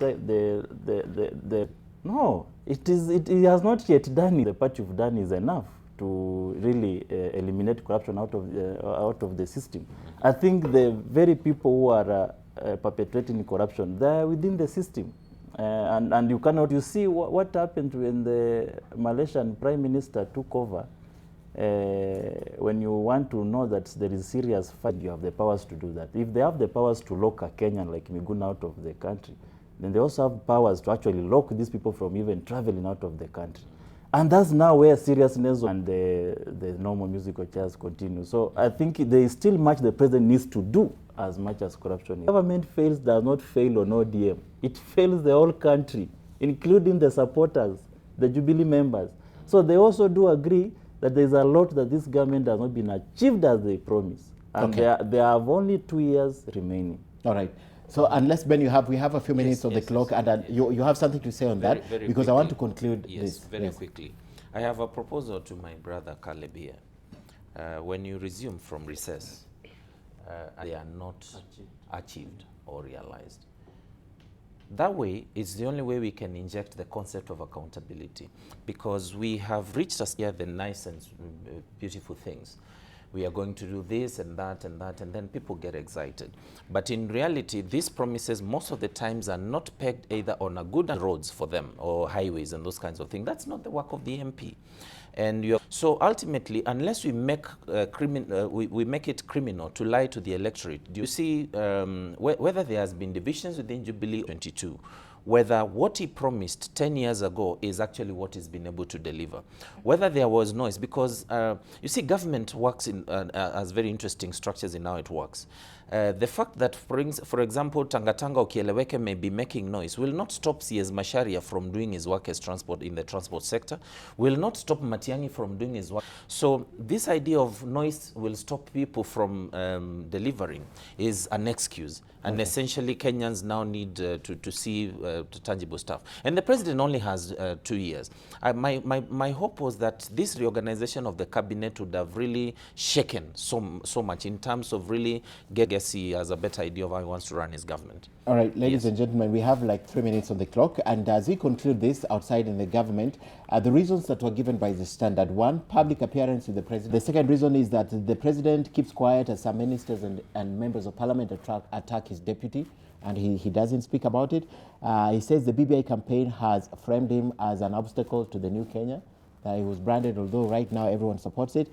And some Jubilee Party officials are publicly deriding his in Mombasa, not expecting of a deputy, and his staunchest supporter have been purged from cabinet, and others have been silenced. So they were including here William Samoei Ruto.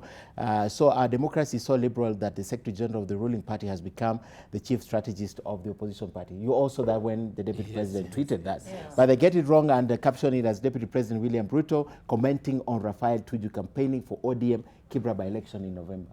Yet the tweet is marked clearly 14 July 2019. So they got it wrong. But all those reasons not...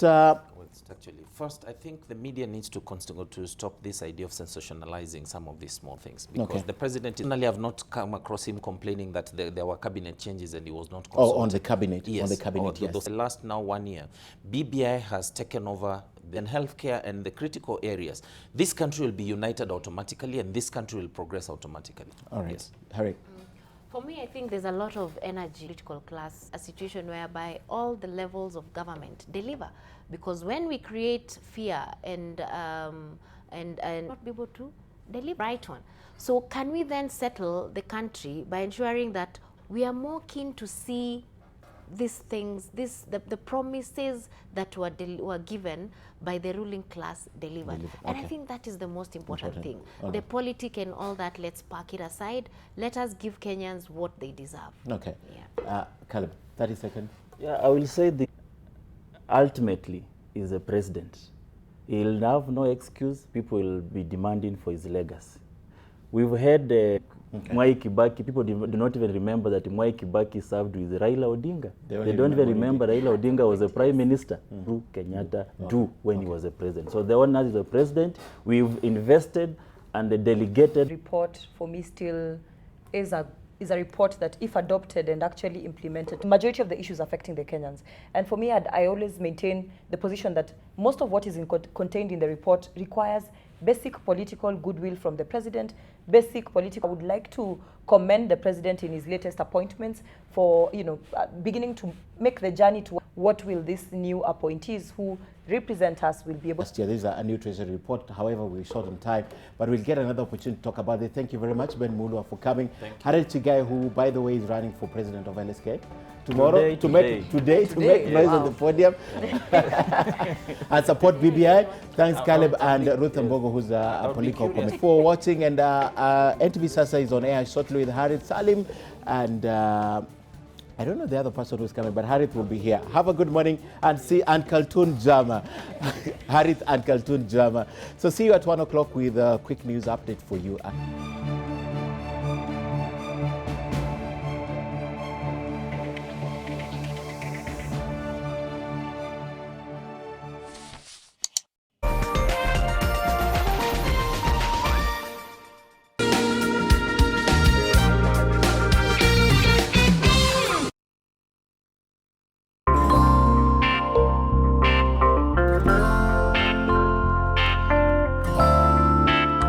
my baby's sensitive skin. All babies deserve a high-quality diaper. You should also try Molfix. Kupika kila mtu ajipikie yake. Nakuletea maji kwa jikoni. A girl's gotta eat to keep up with you, Mr. Guns. Well, that's 99 shillings. You can also pay 1 month and enjoy 2 weeks free on a higher bouquet. For more information, call 0719 077 077. Star Times. Enjoy digital life.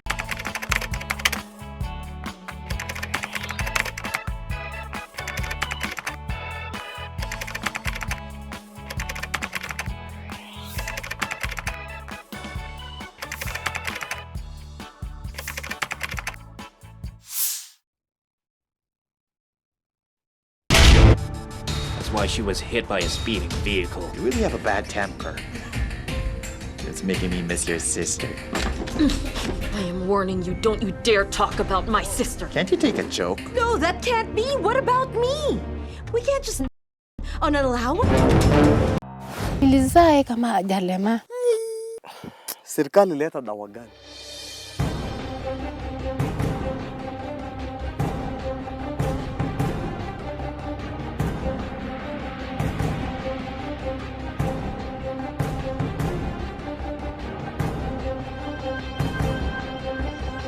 It's almost a year, nothing has been done. I just need some form of information.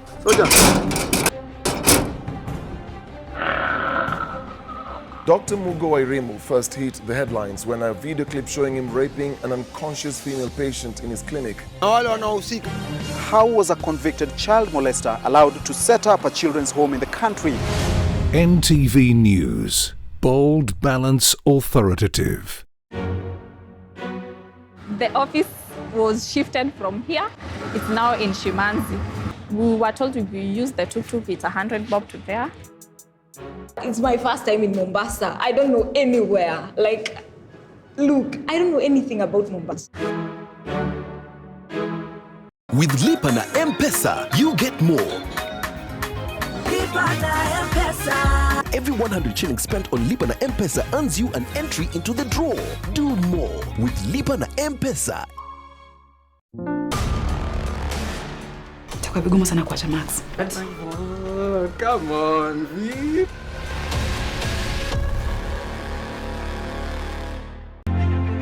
Who took part in this operation? Alt, null, and void. Its capital. It is the 7th edition of the Brisbane decision. It's time to say goodbye to this note and karibu to this note. In ordering sector and joys of our great men and brought hope to these young mothers.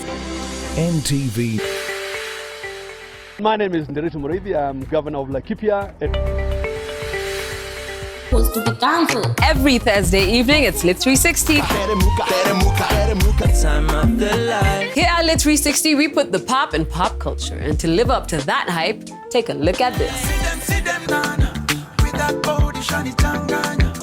You're the best and you know you're gonna prosper.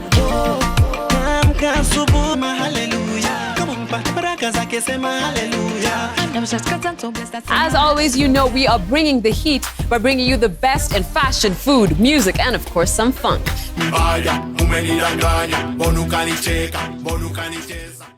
Gazeti liloboresha burudani za kitaifa na kimataifa ambazo zitakukonga moyo. Bila utakalopata kila Jumanne na Jumamosi na sasa la Alhamisi kwa shilingi 35 tu. Everyday practice. If you are looking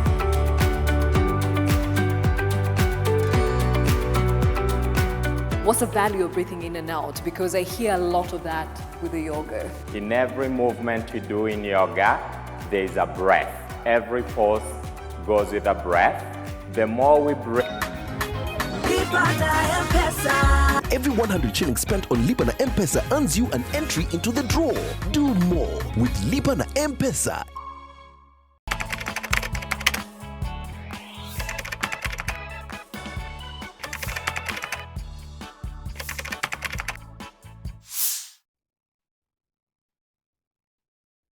Right.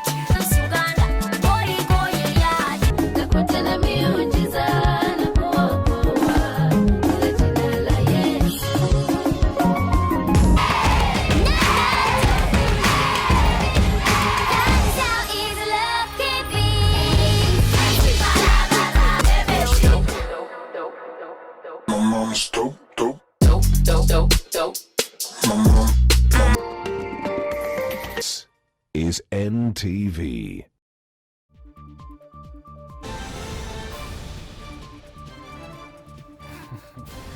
Na ndipo tunapoanzia hii leo kwa tabasamu katika NTV Sasa, siku ambayo bila shaka itaashiria mengi kuhusiana na mjadala ambao tutakuwa tunauzungumzia siku hii ya leo. Kufuatia huu mwaka unaotambuliwa kuwa mwaka mpya, kuna mengi ambayo yanajiandalia katika jumla ya kipindi hiki. Ni makala haya ya NTV Sasa. Tunaye mwenzetu Bilo Tieno ambaye yuko sehemu za Taita Taveta, maeneo ya Voi kama sijakosea, na vile vile yupo Yoshua Makori amerejea mzima na mtanange huu ambao unaanza mwaka 2020 kwake rasmi kuingia hapa katika kikosi cha NTV, na bila shaka kuna mengi ambayo tutakuwa tunayagusia katika taarifa ambazo tutakuwa tunafuatilia katika kutoka kaunti ya Taita Taveta iweze kutupasha yanayojiri katika kaunti hiyo. Tunaarifiwa kuwa kuna maporomoko ya ardhi ambayo imeweza kutokea katika eneo hilo. Tayari kuna familia ambayo imeweza kuangamia katika mkasa huo. Aweze kutueleza yanayojiri. Naam, shukran kabisa. Niko hapa katika eneo bunge la Voi, labda mahali tutasema panaitwa Mbololo, na leo imekuwa siku ya huzuni sana kwa wakazi wa Taita Taveta. Tumeweza kupoteza familia hiyo kwa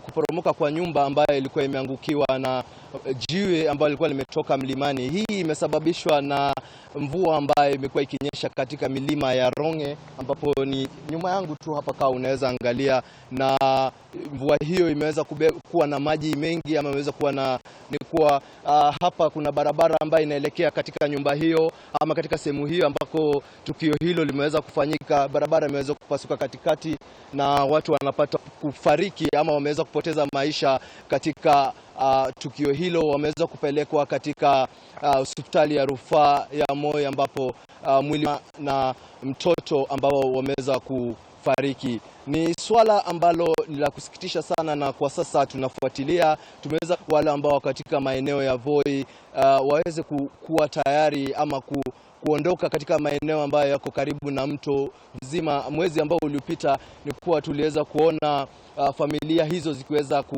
familia hizo pia ziliweza kuachiliwa majuzi. Janga hili limeweza kupata mengi yanapojiri katika taarifa zetu za hapo saa 7, saa 1 na saa 3. Rika na mafuriko hayo yaliyopelekea maporomoko ya mawe kutoka. Kwa sasa nataka ni Yoshua Makori. Leo saa 12:30 jioni ama majira ya magharibi katika ukumbi wa kitaifa wa Nyayo, timu ya taifa ya mpira wa kikapu Remembrance itakuwa inakipiga dhidi ya Somalia katika mechi yake ya 3 ya kuwania tiketi ya kushiriki mchuano wa FIBA Afro. Kumbuka Kenya ilianza kampeni yake kwa kuifunga timu ya Eritrea alama 100. Alafu mbali na mechi hiyo ya Kenya dhidi ya Somalia leo saa 12:30 kuna mechi zingine, Burundi dhidi ya Sudan Kusini, alafu Eritrea itakuwa inakipiga dhidi ya Tanzania. Ukivuka moja kwa moja hadi katika anga ya mataifa kule ughaibuni, jana usiku uwanjani Old Trafford, Manchester United iliwahi tiketi ya kudunda katika awamu ya 4 ya kuwania kombe la FA, kombe la shirikisho la kandanda nchini Uingereza. Ilifunga Wolverhampton Wanderers bao 1-0 katika mechi hiyo ambayo kiukweli ilikuwa ni ya marudiano ya raundi ya 3. Kumbuka bao la Manchester United lilitiwa kimiani na kiungo Mhispaniola muite Juan Mata dakika 67, likaituma timu hiyo ya Man United katika awamu muhimu ya raundi ya 4. Kumbuka sasa katika raundi ya 4 Manchester United itakuwa inakipiga dhidi ya Watford ama Tranmere ambao walikuwa kutane siku ya Jumanne, lakini kwa sababu ya hali ya mvua nyingi mechi hiyo ikawa imeahirishwa. Alafu katika mechi hiyo ya jana alipata jeraha la mgongo huyu ambaye ni mshambulizi mahiri wa Manchester United Marcus Rashford. Kumbuka mechi yao kubwa ya ligi kuu ya kandanda ya England ni siku ya Jumapili wakiwa wageni wa vinara ambao kiukweli wanapania kusitisha ukame wa miaka 30, miongo mitatu hawajalinyakua wala kulinyanyua taji la ligi kuu ya kandanda ya England. Hao ni Liverpool. Kwa hiyo Marcus Rashford kutokuwepo kwake kutaleta italeta athari kubwa katika safu ya mbele ya Manchester United katika mechi hiyo, watakwenda Anfield. Alafu ukiachia hayo mbali, kumbuka Coppa Italia iliendelea jana usiku na Juventus waliingia katika awamu ya robo finali, walifunga timu ya Udinese mabao 4-0 katika uwanja wao nyumbani wa Juventus. Kumbuka Higuain, Dybala alifunga mawili, Douglas Costa naye akafunga moja, kwa hiyo akakamilisha orodha ya mabao 4-0. AC Milan iliandika ushindi mabao 3-0 dhidi ya Spal, nayo Fiorentina ikaishinda Atalanta 2-1. Kukuibia tu siri barani Afrika, kumbuka kipute cha kombe la mataifa ya Afrika mwaka 2021 ikiwa ni mwaka ujao tu kimerejeshwa tena Januari. Kilifanyika mwaka jana Juni, lakini safari hii kimerudishwa tena Januari na kinafanyika katika taifa la Cameroon. Kumbuka sababu ya msingi kurudishwa Januari itakuwa ni kwamba hali ya anga kule Cameroon itakuwa inasumbua, ndio maana amesema kwamba kisifanyike Juni, kifanyike Januari. Ni kwa mujibu wa shirikisho la mpira miguu nchini Cameroon. Kumbuka Cameroon alikuwa andaye makala iliyopita, lakini kwa sababu ya kutofanikisha ukarabati wa viwanja na kujenga viwanja wakasukumiwa mbele, kwa hiyo wataandaa makala 33 na kufanyika Januari. Itakuwa ni athari kubwa kwa timu kadhaa kule England, kwa mfano Ulaya kwenyewe, lakini England hasa. Kumbuka kama kwa mfano Liverpool wana wachezaji wao wengi ambao wanasakata kule na wanatoka mataifa ya bara Afrika. Washambulizi wao mahiri, huyu ni Sadio Mane wa Simba wa Teranga Senegali, huyu ni Mohamed Salah Mafarao wa Misri, hawataruhusiwa kwenda kwa sababu ya msingi kwamba ndio ligi hiyo itakuwa inaingia katika awamu yake ya raundi ya pili. Kumbuka ndio mwanzo tu, sasa mkoko unaalika maua. Kesho itakuwa ni mikiki hapa NTV sasa, kwa hiyo weka miadi. Imekuwa ni shajara tu kimuhtasari, nitarejea saa 10 kufanikisha. Kwa sasa Kaltun. Asante Yoshua Makori kwa hayo. Mengi zaidi atakuwa nakuletea katika mida za alasiri na saa 1 kamili saa za Afrika Mashariki. Mtazamaji, tutakuwa na kusomea tu swali letu la siku ambalo inahusiana na swala zima la kwenye malengo ya kila mara ya mwaka mpya. Na katika swali letu, hofu yako ni nini katika kutimiza malengo yako ya mwaka mpya? @NTV Sasa alama reli NTV Sasa @Harith Salim _81 @J Kaltun. Tutakuwa tunasoma tu baadhi ya kauli yako mtazamaji muda tu usio mrefu. Hapo baadaye pia tutakuwa tunafungulia nambari zetu za simu. Tutakuwa unazungumza na Harith na wageni wetu ambao wako katika upande wa pili wa studio ya kuweka malengo mapya katika kila mwaka mpya. Lakini sijui wapo watu wanafuata, tutakuwa tunasikia kutoka kwa wageni wetu ambao wako katika upande wa pili wa studio. Harith. Asante sana Kaltun Jama, bila shaka ni jambo ambalo tutakuwa tunalizungumzia hii leo.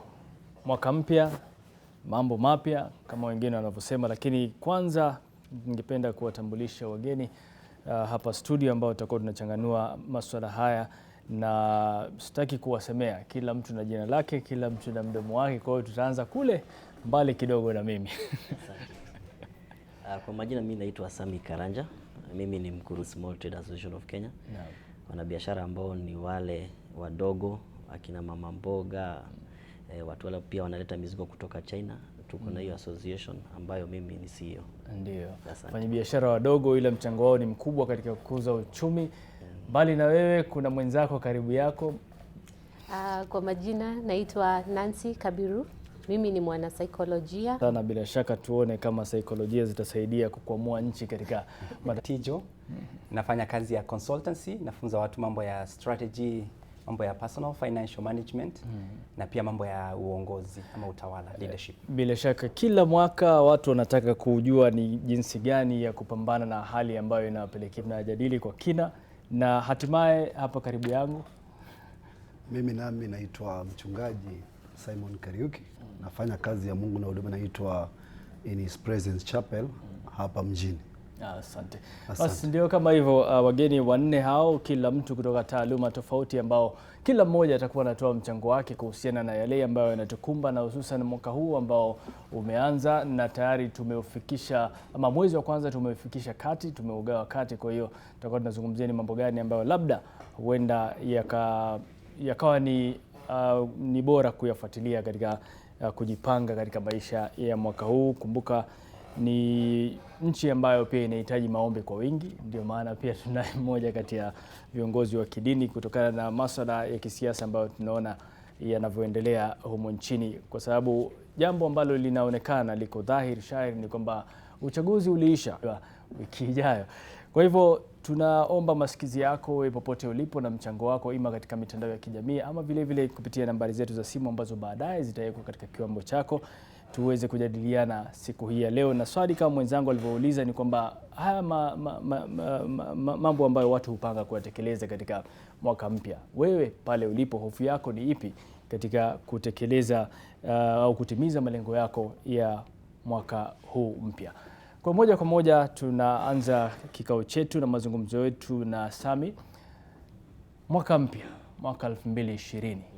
Ukisikia mwaka mpya kitu gani kinakujia kwenye akili wewe kama mfanyabiashara? Mwaka mpya kama mwanabiashara kuna matarajio mengi ambayo especially watu wale wanafanya importations kutoka Uchina na Dubai. Na mwaka mpya na tumekuwa na vikao tofauti na rais wetu mwaka jima na pia wanabiashara wote. Kama kiongozi wa wanabiashara huwa tunatarajia a good working environment, ama tunatarajia mazingira kufanya kazi ama biashara zetu tukiwa na amani, na pia tukipata profits at the end ya kufanya hiyo biashara. Sisi maongezi mingi ya kufanya siasa haitusaidii sisi. Naam, kwa hiyo cha msingi kama nimekuelewa, mwaka mpya kwenu unaashiria mwanzo mpya katika mazingira ya biashara. Kabisa. Naam, Nancy, wewe kama mwanasaikolojia mwaka mpya unaashiria nini kwako, hususan kwa sababu najua kesi nyingi ambazo mnakabiliana nazo nyinyi wanasaikolojia na pia wanaotoa nasaha ni masuala ya kifamilia, wengine wanakuwa wamezongwa na mawazo. Kwa hiyo mwaka mpya labda kwenu nyinyi kama wanasaikolojia ama watoa nasaha mnauchukulia vipi, hususan ukilinganisha na kazi yenu ambayo mnaifanya? Mwaka mpya kwetu ni kuangalia ile namna unayoweza kuongeza ama improve your lifestyle ili uwe na satisfaction. Kwa hivyo tunaiangalia kihali ya afya, mental health or emotional health.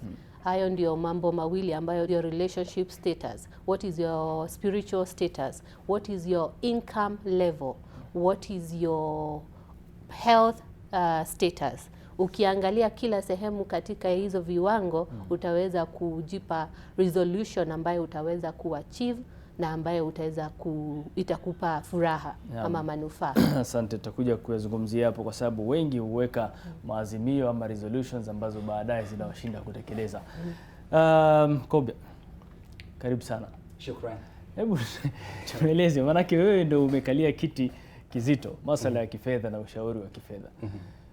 Watu wengi sio Kenya peke yake wamekuwa na matatizo sana katika masuala ya fedha, katika masuala ya kuweka amana ama savings ambazo bila shaka wanataka ziwasaidie baadaye.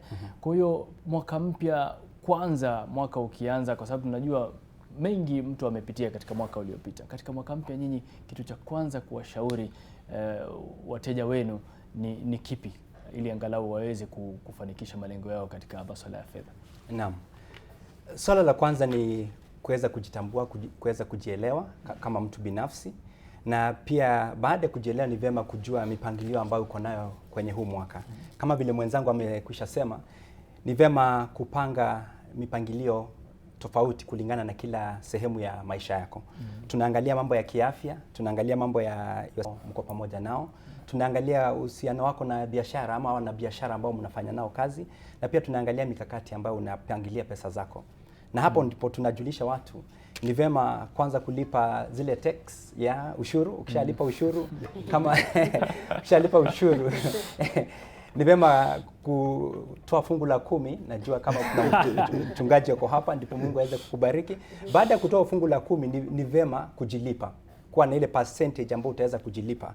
Kumbuka wewe ndio umekuwa unafanya kazi na wewe ndio mfanya kazi mkuu kabisa katika maisha yako. Kwa hivyo ni vyema pia kujitengea sehemu ya maybe kifungu cha 20%, 30% or 10% ambayo utakuwa unajilipa. Baada ya kuwa na mpangilio vile ambavyo utakuwa unajilipa, hiyo sehemu nyingine ni kupanga yale matumizi mengine in terms of the rent, in terms of the investments ambazo utaweza kuwa nazo hapo. Naam, kabla ya mchungaji kuzungumza, nataka tuende moja kwa moja katika mabadiliko ambayo now deals with the issues of all the cash transfers in this country, and is actually a flagship project for State Department of Social Protection.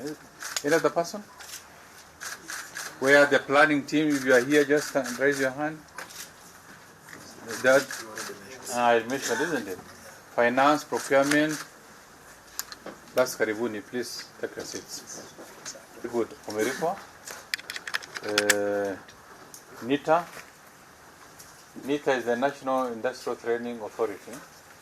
Before I give an opportunity also to the outgoing Chief Administrative Secretary on Daubari, under Labour, over the period we've managed to deal with a number of things, because gone are the days when there is confrontation between the ministry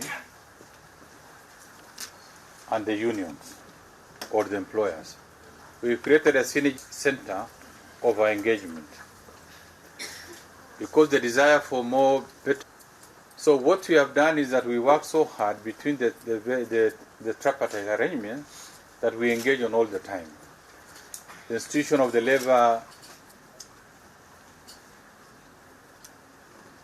it needs to have support and understanding of the various tripartite arrangements. Thus, they no longer work. Particularly cannot work under the new current political and partnership between ourselves and other stakeholders. The institution of the development partners are very strong and very useful and very engaged as there, because labor as a factor of production, in my view, is the most important. Because you can have all the machines, you can have all the technology, but if you do not have the people who can manage and coordinate and give appropriate command, it can be a challenge. So labor is the most important. An empowered labor force, and skilled labor force, an informed labor force that is also alive to the realities of the day, will be the most important asset for this country. And that's why we need to give the best in terms of giving them that necessary skills to be not as productive as in the developed countries. On average, the productivity of a worker in Singapore is almost 5 times the productivity of workers in Kenya. That from the study. We want to narrow down that gap to make sure that we are as competitive and as productive first, and continue empowering to make sure that those reforms that we have undertaken will yield the necessary fruits. We also care about the welfare and the health of the Kenyan workers. That's why we have the Occupational Department of Occupational Safety and Health in carrying out inspections in those factories to make sure that the environment protection from equipment, the social protection, but there's a very serious historical challenges. The minds of most Kenyans is malgovernance, challenges of corruption, is challenges of inefficiency. But over time it has worked so hard, and I want to believe that they have made good progress. I can't say they are fully there yet, but in terms of reforms, they are well on course. And they need to brief you so that you work. The country is how we take care of the vulnerable segment in the society. In the Department of Social Protection, we think of families as the most indivisible, useful, important unit in any society.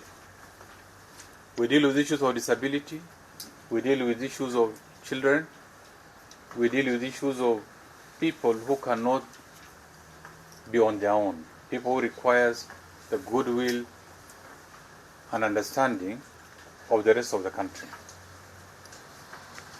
And they are in able hands. The reforms that we have undertaken over the time, I'm confident that will realize all that much needed output that we'll have wished. We are not there yet because of challenges of resources. If we had all the necessary resources, then maybe we'll have done more. But given the limited resources we have, we are not fully aligned to the ministry. But that's a matter that I think we are going to discuss in details to make sure that the resources that we trust to these various units are used for the intended purpose. That there has to be zero corruption, tolerance to corruption, because we have no reason to be. And they want to hide themselves under the law by rushing to institutions that's going to give them some temporary reprieve. We will not allow that.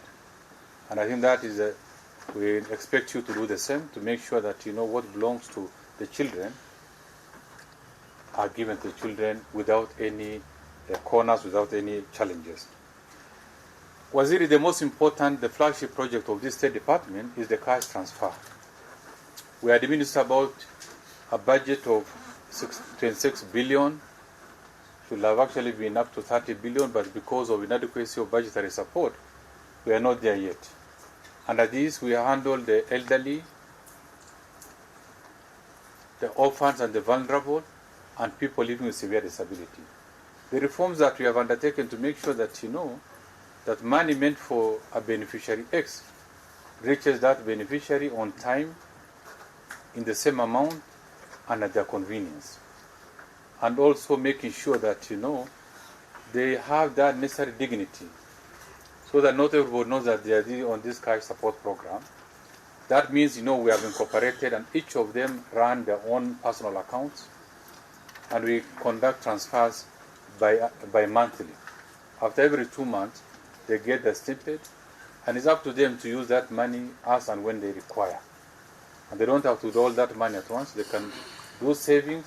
We've even seen cases where some beneficiaries have graduated from the program because they try to make savings and engage in other income-related activities. And up to 1,300,000 beneficiaries are now getting that support. The potential is more, up to 5 million are supposed to be on this program. But because of the budgetary constraint, therefore it may be difficult to have them all at once. So I want to welcome you to this ministry.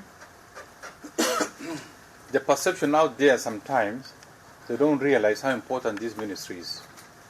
It's one of the most important ministries in this country because it's about the welfare, and it's about the people. It's about what we can do for them. It's about how to make sure that you know that the poorest, the disabled, the elderly are given the same care, the same welfare, and the same dignity they deserve. And that's the measure of any government. A government that takes care of those who are not able to manage their own life will be the most important measure. I am sure the partnership we have built over time, particularly with our partners like ILO, RAM, the various agencies of UN, and embassies and agencies will continue giving you that required support to realize all the reforms that we've initiated. We have a number of policies in the pipeline and various legislative pieces that are now towards the tail end, including the Children's Bill, which is actually now before National Assembly, has gone through the Attorney General. These are reforms that we really want to make sure that you know they are sorted out within the shortest time possible. So thank you very much. I want to donate 2 minutes of my time to my brother Barry, whom I think over time, the synergy and relationship we built at the top has now endeared us. We have now cascaded the same downward, and that we work here as family. We work here as colleagues. We work here as equals. We respect each other, and we even apportion ourselves duties on so that we make sure that responsibilities are adequately delegated and shared, but you know, without losing that level of centrality. And I'm so confident, and I'm very happy that the structure of the ministry will continue delivering, will continue giving you that support to deliver on the mandate of the ministry. That we are moving to the same building, that is moving to devolution, where it's housed by Treasury, and I think we'll be meeting those corridors and consulting and relive the good memories of Ministry of Labour. My brothers, Maru and Tum, please continue giving the same support to the incoming team. And where you have any advice or input, we are just don't throw away from you. We'll come back as many times as possible. Asanteni sana.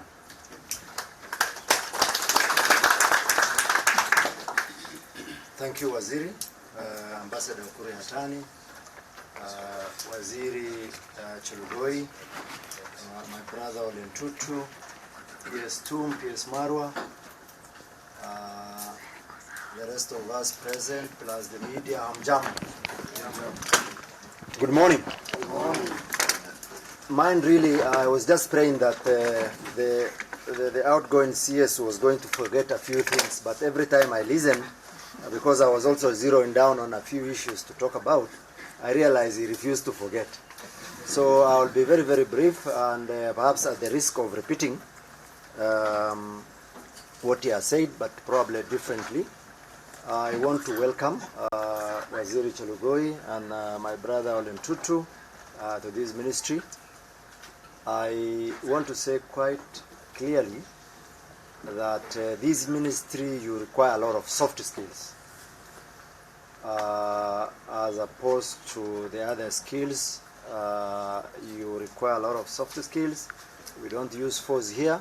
We negotiate, we engage until we arrive at an amicable solution. That is the spirit. This is where all the issue of tripartite engagement is anchored. And so we carry out the activities of this ministry in the same spirit that we engage with the other tripartite partners.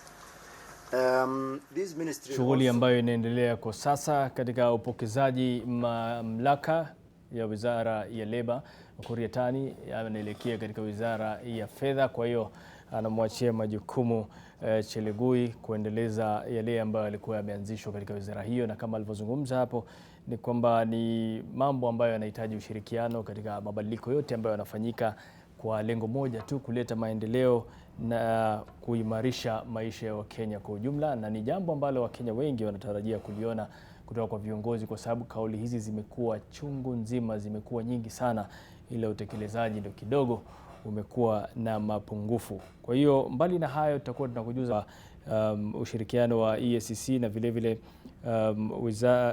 balozi ya Marekani,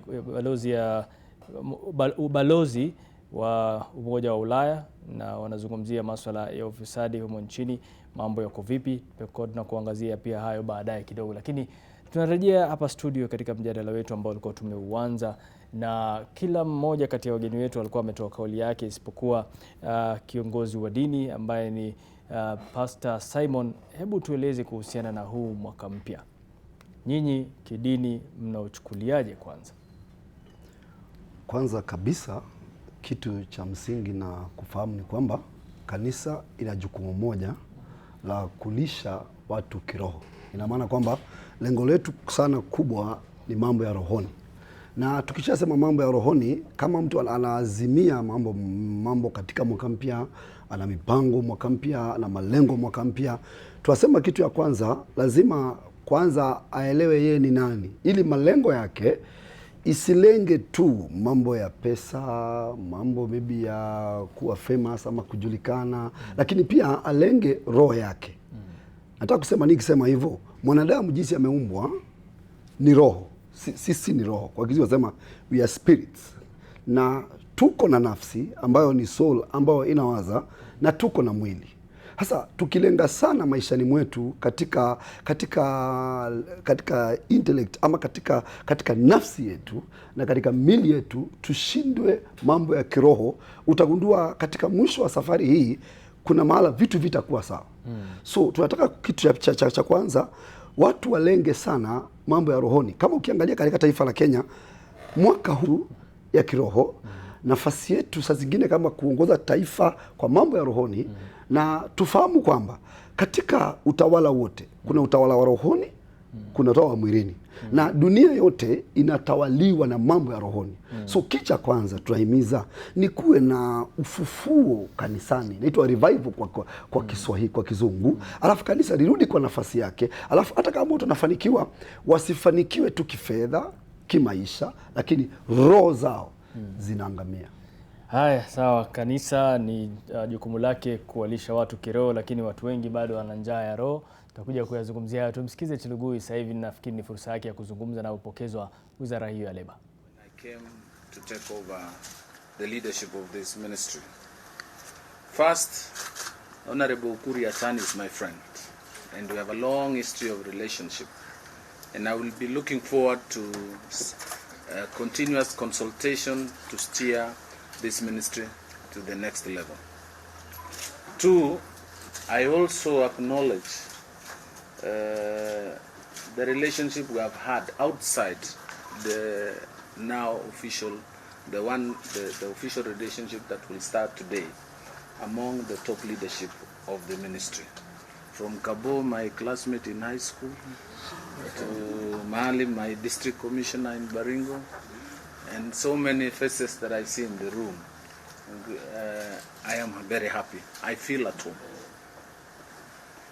I leave projects management to people management.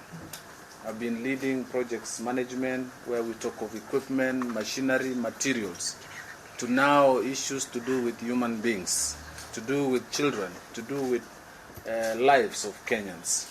And I will be so privileged to serve and lead in this ministry to ensure the welfare of Kenyans and our children are safe and secure. Following your this announcement, I want to thank the President for once again bestowing a lot of honor and trust in me to lead yet another very important ministry in this country, where we are going to be dealing with employees, employers, and also looking for jobs and coming up with policies to protect, to secure jobs for our people. As you are aware, promote policies that will create opportunities for our people. So I'll be focusing and taking over from where the minister said. I'd like to say, as you've advised, and employers, and together with government, we will champion the policies and the programs that you have already established, while looking at opportunities for bettering the same. Collection to expand our base, including reaching out to over, even the target is about 60 retirement. We also have, as you said, the social protection population, the elders and the children and people with severe disabilities. To me, this is a very powerful policy government came with, and I will be championing, I'll be a leader in all this to ensure that our society, our part of society are also protected. In terms of sourcing for employment, I'm happy, maybe through memorandum of understanding and exploring further beyond the opportunities that you need, projects and programs, to ensure these contracts have component of local employment, our opportunities for our people, and possibly in terms of union and the relationship and the bargains that are running meetings, and we have been always doing the same in the Ministry of Water. So expect no change in terms of engagement. We'll have a lot of engagements with the workers and employers to ensure that we harmonize, we synergize the three parties in this in the labor movement. And finally, the workers have agreed as a source of wealth creation to see that our country, competitiveness of our country relies and depends on the ability of its workforce, and how we'll be able to champion all this to strengthen institutions that support the same and developing policies that enhance the same. And also, as you support our labor force. So all these programs, Waziri, you know, through our National Development and Information Cabinet Committee, have had the privilege to listen to you and have had that privilege. So I will just be fitting in, and where there are gaps, I'll always call on you. So I want to thank you very much for welcoming us and look forward to a great Honorable Tutu to also make his opening remarks and also talk to the staff. And I want to tell you, the heads of department and entire establishment of this ministry, we will work as a team. We will embrace the team spirit that we found and we've been told. in this ministry. Thank you very much. You want me to move this again? It will be hard. It's not an easy thing. Utendaji sasa, lakini mbali na hayo kuna mambo mengi ambayo yamejiri katika nchi hii. Jana usiku kumekuwa na ajali ya basi la Tahmid lililokuwa linatoka Mombasa kuelekea Malaba.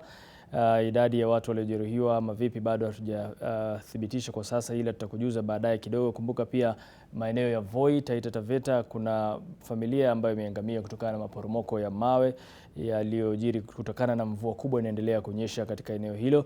Masuala ya umeme pia, shughuli zinaendelezwa katika maeneo tofauti humo nchini, na vile vile maeneo ya Kajiado kuna ndege ndogo ambayo imeanguka, ilikuwa na watalii 3 na rubani, lakini wamepata majeraha madogo tu, wako salama mpaka sasa. Ni miongoni mwa taarifa ambazo tunazifuatilia hapa NTV. Mengi zaidi utapata baadaye. Leo tunazungumzia swala la huu mwaka mpya ambao watu wanaozungumzia sana. Kila mtu anasema kwamba mwaka mpya lazima mambo yawe mapya. Kwa hiyo tukirudi, mbona iwe mwaka mpya tu? Mwaka mpya mimi nitafanya, mbona mwaka mpya? Unajua vile binadamu amepangiliwa. Kuna ile calendars ambazo tumeshapewa, tunaziitanga the lunar calendar, ambayo kuna ile custom ambayo ilisema mwaka unaisha tukapewa siku na masaa. Mwaka unaisha December 31st, unaingia January. Lakini maisha inaendelea.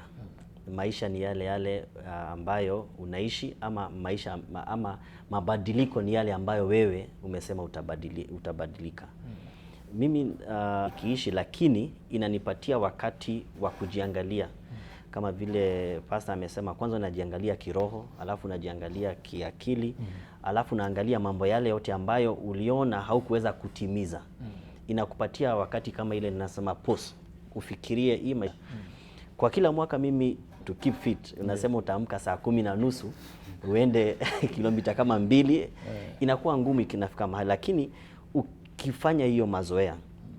Pia kwa biashara kuna mambo ambayo unastahili kufikiria, kama vile tunasema mambo ya kutoa ushuru, ama vile uone kama hiyo biashara yako itaweza kudumu wakati wa huo mwaka, ama itaweza, ama vile unaweza badilisha, kwa sababu wazungu wanasemanga a fool is the one who never changes.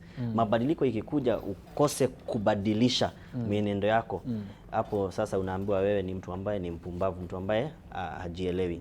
Na nikukate kauli samani, lakini wewe mwanzo umesema matarajio yenu kama wafanyabiashara ni mazingira yawe bora ufanyaji kazi. Sasa haya mabadiliko wakati mwingine mpaka zinaitwa kodi za kizalendo, angalau mnapata afueni ama njia rahisi ya kufanya biashara zenu.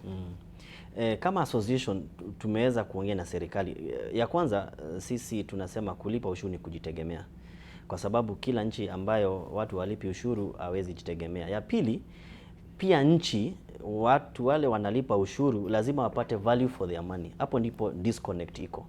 Kwa sababu ukilipa ushuru umepewa ya kufanya biashara ni mazingira duni. Lazima wakupatie mazingira ambayo inastahili. Pia na Commissioner General tumekuwa na mikutano mingi sana naye kama wanabiashara. Kuna watu ambao hawatoi ushuru ama untaxed. Na watu ambao untaxed wanakula kwa wale taxed. Na watu wale taxed ni kama watu wale wameajiriwa, lazima pia wanakatwa ushuru. Siasa wetu, especially wanasiasa, hiyo tax ya uzalendo ingeenda kwa wanasiasa. Members of parliament wakuwe part, because they are the first leaders to be patriotic. Kutoka kwa rais wetu kuteremka mpaka kwa MCA. Kwa sababu ukisema hiyo mambo ya patriotism tax inaitwa turnover tax, lakini ile spirit wanasema patriotism tax. Na hiyo patriotism lazima uijenge. Ni kama upendo, lazima unajenga hiyo upendo ya kijamii. Sio lazimishiwe. Kwa hiyo inafaa kuachiwa watu waamue, kama mimi acha niwe mzalendo bwana, shikeni bwana. Unajua tumeambiwa ya kwamba kifo na ushuru ni vitu ambazo huwezi epuka hapa duniani. Serikali iko na jukumu ya kuitisha ushuru, lakini isiite patriotism. Patriotism nafikiria pia wanataka kuleta another face ambayo sio ngumu vile walikuwa wameleta. Kwa sababu walikuwa wamesema kama wewe hulipi wewe ni mwizi. Sasa nafikiria president tulipokuwa kule Safari Park akasema kusikue criminalized, watu waambiwe ni wezi, lakini sasa wana change face. Nikisema ya kwamba lazima mtu alipe ushuru, what I'm saying is kuna watu kama, let's say for example, watu wa bodaboda. Watu wa bodaboda hawana mahala pa kufanyia biashara halisi or designated areas of operation. Wanashinda wakizurura ama wakikimbishwa na county governments. Nao ni vijana wetu na wazee ambao wanashikilia, hata mama anashikilia jamii zao. Wakipewa zile tunasema designated areas of operation, mahala mtu ambaye anajua akikuja hapo asubuhi analipa 50 shillings. Akilipa hiyo 50 shillings atakubalishwa kufanya kazi yake hapo bila kusumbuliwa na county government, bila kusumbuliwa na central government. Na pia warahisishe mambo ya kulipa ushuru. Mimi nikikaa hapa ukiambia mama mboga alipe akuwe na e-citizen ati account e-citizen, sasa hiyo ni unamwambia iTax, hiyo ni nini? Alipe ushuru na USSD code kwa sababu anajua kutuma pesa. Muonyeshe vile tu atalipa ushuru ya shilingi 20, shilingi 50, lakini pale mazingira anafanyia kazi serikali ione ya kwamba wamepewa mazingira ama designated areas of operation. Hiyo ndio disconnect ambayo tuko nayo. Na asante sana Sami, tutarudi na mjadala huo, lakini kwa sasa tunakwenda mapumzikoni, ile yapo mengi aliyonayo moyoni kupitia midomoni. Kwa hiyo tupate matangazo ya biashara kidogo, tunarejea hivi punde.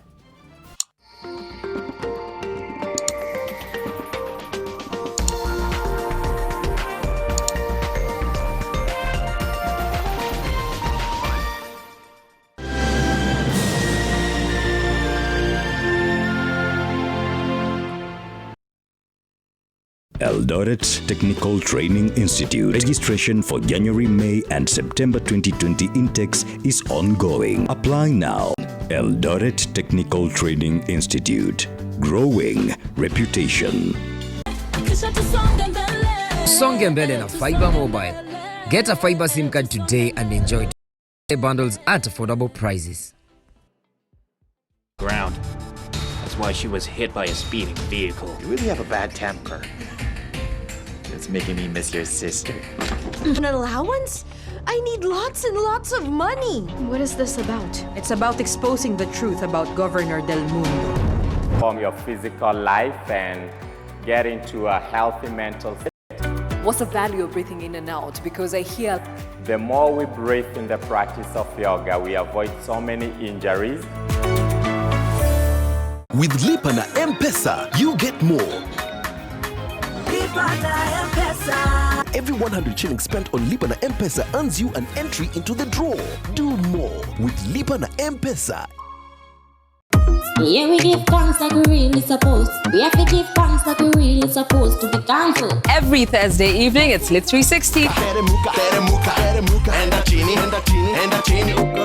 I don't see you from.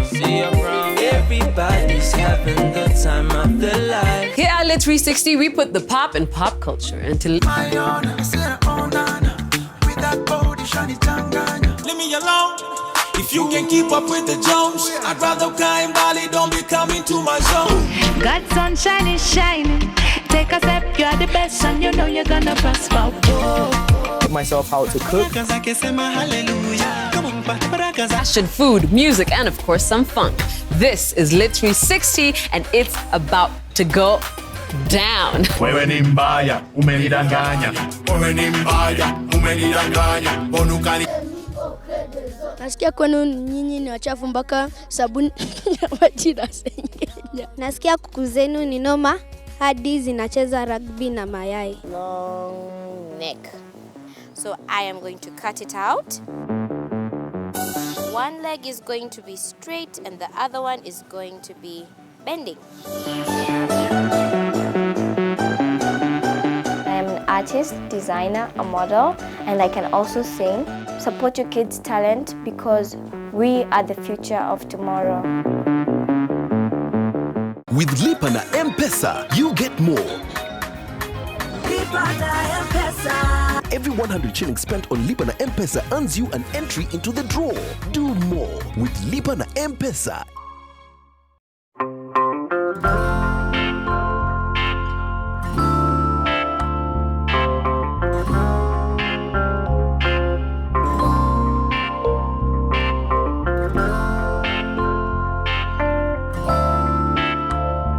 Molfix breathable surface developed with Airsoft technology is very soft and provides the best Molfix skincare. I found the best diaper for my baby's sensitive skin. All babies deserve a high-quality diaper. You should also try Molfix. Joey's back. Yeah. Richard unishangaza. Yaani hata hana test ya wanawake. Itakuwa vigumu sana kuacha Max. Umwongea na mamako kunihusu? Siwe ni mpenzi wangu. Hivi wataka kuacha? Max ni mwanaume. Max ni ule mwanaume lakini Richard. Come on, V. Just move to the next level with My Network. We invite you for a career fair to be held on 17th, Careers for the Future. Please join us and interact with career guides, industry experts, universities, and tertiary institutions. There will be lots of fun, games, entertainment, and cool prizes to be won. Entry is absolutely free. For more information, call 0707 871 918 or email projects@ke.nationmedia.com. See you there.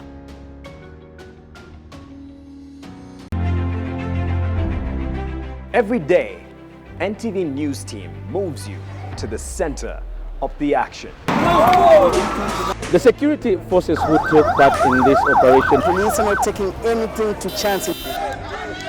Moves you to the heart of the story to witness and record history. Rendering the declared results null and void. Telling the story of 7th edition of the Global Education taking place in Dubai. When it comes to business, we crunch the numbers and unpack the detail with the latest information for your investment decision. It's time to say goodbye to this note and karibu to this note. In order for the manufacturing sector to be elevated from the ground. Despite the government's promise to create at least 1.3 million jobs. Moves you fast past the planes and trucks to bring you the triumphs and joys of our great men and women.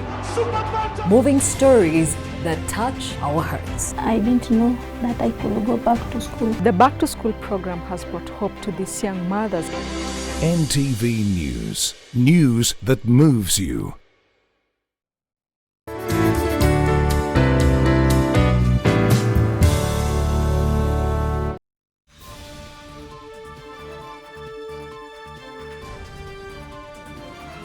Ujambo mtazamaji popote ulipo na karibu katika awamu ya pili ya NTV Sasa. Kumbuka katika NTV Sasa tunakupasha yanayojiri kwa sasa, tunafuatilia taarifa mbalimbali, pia wanahabari wetu wako katika sehemu mbalimbali, tutakuwa tunaungana nao hapo baadaye, akiwemo Amel Mendo Biloteno atakuwa anatueleza yanayojiri katika eneo la Mbololo, mji wa Voi katika kaunti ya Taita Taveta, ambapo maporomoko ya ardhi yameweza kutokea katika eneo hilo na familia watu watatu imeweza kuangamia katika eneo hilo. Tutakuwa tunaungana na hapo baadaye waweze kutueleza mengi, lakini tukirejea katika studio ile tunazungumzia swala zima la mwaka 2020. Mwaka ni mpya, mambo ni mapya.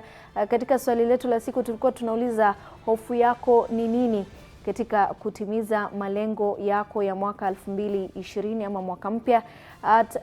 At J Kaltun at Harith Salim _81 alama reli NTV Sasa. Kuna mmoja hapa kupitia jumbe ya SMS anaitwa Aisha kutoka kila mtu anachukua deni, hakuna pesa humu nchini. Kelvin anasema miaka sasa ngumu kuwa na malengo, manake hatuna mazingira kufanyia biashara, ufisadi unaturudisha nyuma. Alvin kutoka eneo la Kajiado Kitengela anasema kuwa Harith, katika sasa inakuwa ni ngumu sana kuwa na malengo, manake kazi na biashara inakuwa ni ya watu binafsi, so mtu wa chini anakuwa anabaki peke yake. Mwingine anasema kuwa kwa nini anasema Kate anasema kuwa mimi siamini kwenye kuweka malengo katika maisha ya sasa. Mtazamaji, kumbuka popote ulipo ukiwa pale nyumbani unaweza kuzungumza na Harith na wageni wetu. Una malengo, labda hauna malengo, ni vizuri pia kuwa na malengo. Mwenyezi Mungu anajua ya hapo baadaye. Harith. Na asante sana. Kobe, umesikia bwana, anasema bwana wanaogopa kuweka malengo kutokana na hofu ya kuwa na madeni. Wewe kama mmoja kati ya wahusika katika masuala ya fedha, mtu kama uwezaji ama kusave pesa katika nchi hii ambayo inaitwa nchi ya madeni kwa mujibu wanavyozungumza? Naam, hapo nakubaliana na huyo mtazamaji wetu kwa kuwa uchumi wetu haendelei jinsi ambavyo tungekuwa tunautarajia uendelee, na ukisikiliza kila upande, kila mtu analia kuhusu pesa, hakuna pesa. Ukiangalia biashara nyingi, kuna zile ambazo zimefunga, kuna zile ambazo zimeweza kupunguza wale wafanyikazi ambao ilikuwa nao, ambao inaitwa downgrading. Mpaka hospitali sasa zimeanza kupunguza wafanyikazi wake. Ndio, pia hospitali zimeweza kufanya hivyo. Kwa hivyo tukiangalia upande wote, kushoto, kulia, kila mahali kuna hicho kilio. Na tunaambiwa kuwa dawa ya deni ni kulipa. Kwa hivyo ni vema kila mtu aweze kuchukua karatasi mahali, aweze kunakiri, aweze kuandika zile deni zote ambazo ako nazo, kuanzia ile ambayo iko na interest rate wapi. Hapo sasa. Mahali pa kwanza ni kupitia yale mapato ambayo unapata kutoka biashara yako au kutoka kama umeajiriwa. Kwa hivyo tukianzia na wale ambao wameajiriwa, tulisema hapo awali, baada ya kupata ule mshahara wako, jambo la kwanza kufanya ni kulipa huo ushuru. La pili ni kuwa na kijisehemu ambacho umejitengea. Inaweza kuwa ni 30% ama 20% ama 10%. Hizo pesa ambazo umejilipa si pesa za kujivinjari, za kuenda huko nje kufurahia. Hizo pesa ni pesa za kuegeza. That's money for investment. Lakini hakuna vile ambavyo utafanya investment kama uko na madeni.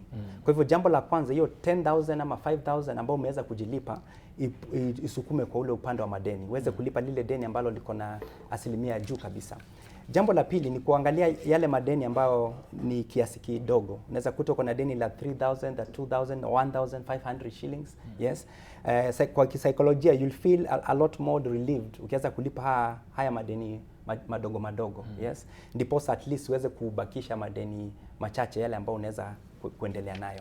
Jambo lingine ni kuweza kutazama uchumi wetu. Unakuta kuna watu ambao wako na pesa. Hata kama tunasema hakuna pesa, inawezekana kuna watu ambao wako na pesa nyingi na hata hawajui hizo pesa watatumia vipi. Kwa hivyo ndipo tunaleta swala la networking. Kujaribu kuongea na mwenzako. Inawezekana kuna mawaidha kuhusu biashara fulani ambayo anaweza fanya lakini hana hizo pesa. Inawezekana kuna mwingine ako na pesa nyingi na hajui hizo pesa atafanya nini. Unaweza kuta kuna mtu ako na pesa kama 1,000,000 ama 500,000 kwa current account kwa hizi banki zetu, na current account hakuna faida ambayo unapata, hakuna interest yote ambayo unapata. Ilhali angeweza kupatana na mtu mwingine ambaye ako na kuhusu huyu mtu ambaye ameajiriwa lakini kwa upande wa madeni. Ni vema kufikiria ni jinsi ipi ambavyo unaweza tumia zile vipawa ambavyo uko navyo ama wale marafiki mnazo kwa nyumba. Inawezekana kuna televisheni ambayo utumii, inawezekana kuna ile gas cooker ambayo hujaweza kutumia kwa muda mrefu. Utumii zile ambazo inawezekana uko na television 2, vitana 2 ambazo umeweka mahali ambazo utumii. Yes. Nancy. Yes. Kuna watu wengine mwaka umeanza vibaya. Waziri labda tunasema labda ana biashara zake na vitu kama hivyo, lakini Wakenya ambao Januari tayari alichokia mwaka mpya. Ni muhimu kuelewa your skill set and your capacity. Ukishaelewa your skill set, motisha ya kutafuta kazi nyingine, utaweza kujipanga fanya within your network. Vizuri, usipojielewa your capacity, hautaweza kujipot which are the important. Kama umepoteza kazi kwa hizi nafasi zingine 4, umelenga wapi? Na kimaisha, that means haukuwa na balance yoyote. Kwa hivyo ukiangalia kweli katika nchi hii ambayo kodi zinaongezwa kila Nancy labda anazungumzia Sami. Zipo watu wana save Kenya hii, unaweza kwa hii economy ambayo tuko nayo. Kwa sababu ukiangalia kama wanabia mouth, mtu akienda akichukua mzigo yake akienda China ananunua carton 10, anapatia kaduka kadogo tu hivyo ameingisha. Akiingisha hapo lazima atoe ushuru na pengine mzigo yake ishikwe. So unakuta ya kwamba wanabiashara they live ile tunaita hand to mouth. Ile watu rini unaweza downscale maisha yako useme nitaishi nyumba ya 2,000, nitaishi nyumba ya 1,000, lakini mwanabiashara ni mimi na Mungu wangu. Chochote ambacho nitapata ndio nitapangia. Bila shaka pastor umesikia amesema ni yeye na Mungu wake. Kwa hiyo unaona kwamba dini inaweza kuwa suluhisho kwa viongozi wetu ambao wanafanya mambo badala ya kumuimarisha. Watu ndio labda wameacha Mungu. Naweza kuwa watu katika maisha yao hawana nafasi ya Mungu mahali. Kwamba pamoja wana invest kwa biashara, wanakuwa mikakati wako nayo, mipango wako nayo, hawapati Mungu nafasi yake. Lakini ikiwa mtu ataelewa kwamba maandiko yasema kwamba, ama Biblia inasema kwamba atabariki kazi ya mikono ya Isaya. Kuna wakati biashara imeisha kabisa na chochote anaendea pastor. Na wakati alikuwa anaanza hakumuita pastor. Lakini kama kanisa mmefanya mchango wenu katika kuwakabili viongozi na mmepanga mipango yenu ya mwaka mpya kuhakikisha kwamba sisi kama kanisa tutawakabili viongozi, kuhakikisha kwamba tuna play our part kuboresha maisha ya Mkenya. Utanijibu hilo baadaye, lakini kwanza nataka nielekee maeneo ya Kisii. Tunaye mwenzetu Janet ambaye bila shaka yuko tayari amekaa na wakazi kama sisi tu kujadili masuala haya. Kwa hiyo Janet, kama unanipokea kwa njia iliyo safi, hebu tujuze watu wanasema nini katika eneo ulilopo kwa sasa. Ya 2020 na niko hapa katika kaunti ya Kisii. Mengi yashatendeka tangia tarehe mosi hadi sasa. Watoto wamerudi shuleni, watu wamerejea kazini kutoka likizoni na wengine wako katika biashara zao. Niko na vijana hapa pamoja na wananchi wa umri wa makamo, wako na hisia tofauti ya matarajio yao katika mwaka huu wa 2020. Wacha twende tusikize wako na matarajio yapi. Asante Janet. Matarajio ya mwaka wa 2020 ni kwamba kwa Kenya yetu yote ile moto wa siasa uenda chini ili tupandishe moto wa maendeleo. Ndivyo tunasema kwamba vile mwaka umeanza hivi, kwanza tutashukuru rais baada ya kuteua vijana 7 ambao wataanza kazi kama CIS.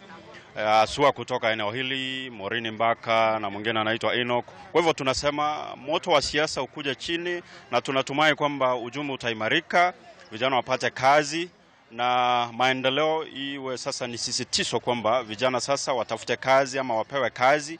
Wale ambao wataweza ku create job opportunities and employment wafanye hilo. La muhimu kabisa, siasa iende na maendeleo. Ndio maana tunasema ikiwa kijana mnataka apate kazi, lazima tuzingatie maendeleo na kazi ifanywe, si siasa. Ikiwa siasa ingekuwa maendeleo, basi tungefuata hiyo. Sasa mtindo ni kupinda huo. Ni kushukuru tu kutoka eneo hili la Kisii kwamba wale ambao walichaguliwa kama vijana wasitusushe cheo. Morini Mbaka na mwingine anaitwa Enoch, mfanya kazi sababu vijana wengi wanawaangalia. Hiyo kazi ndio tunasema sasa mwaka huu wote iwe sasa ni vijana watafutiwe kazi ama wapate kazi na wafanya kwa bidii. Asante. Wewe binafsi matarajio yako katika mwaka huu ni yapi? Ni mengi.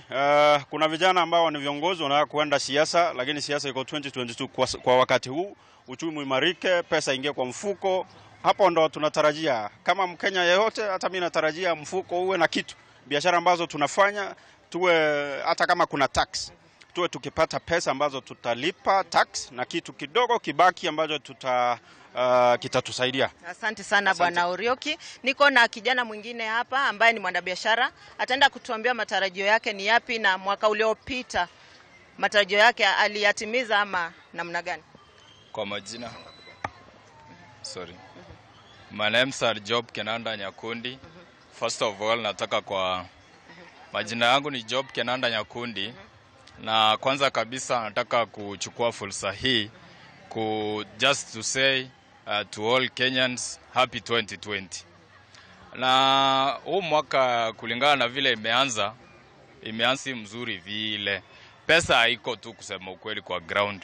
So ile kitu tunaomba kwa saa hii, at least government ikue serious.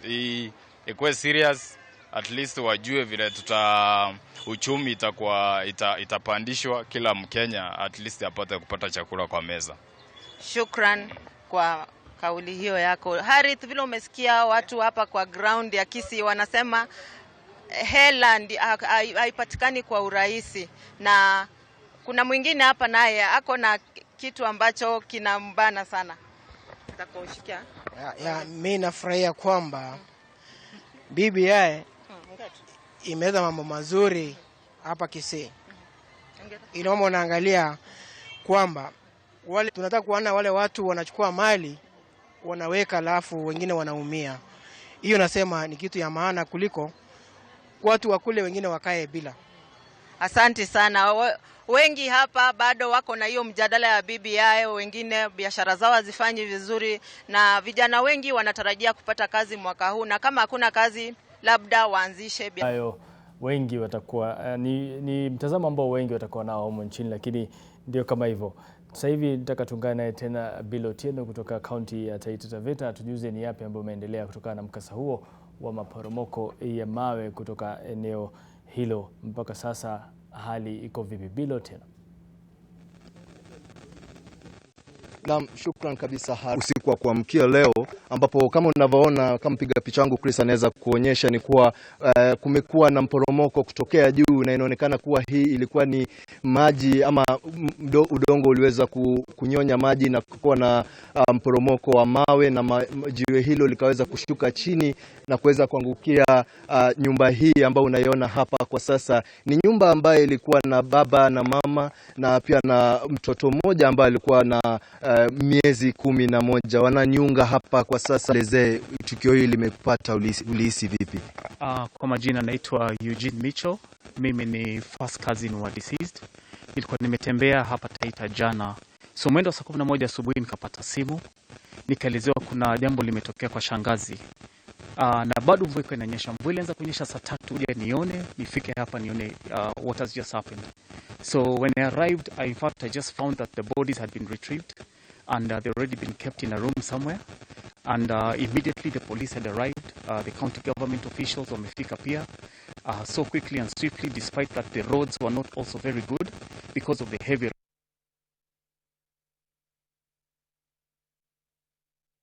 Naam, ni kuonyesha changamoto iliyopo kutokana na mvua kubwa inaendelea kunyesha, mpaka mawimbi pia yanatatizika katika vyombo vyetu vya urushaji habari moja kwa moja kutoka eneo hili. Lakini cha msingi ni kwamba tumeona hasara hiyo ya Taita Taveta. Tunawatakia subra walioathirika. Mchungaji ndo alikuwa anazungumzia swala la kanisa au viongozi wa kidini wamefanya mikakati gani kuhakikisha kwamba mwaka huu unakuwa tofauti katika kuwakabili, kufanya mwaka huu kuchangia katika kuimarisha nchi kimaendeleo? Kwanza kabisa, kama kanisa jinsi nimeanza kusema, tunahusika sana kwa mambo ya rohoni.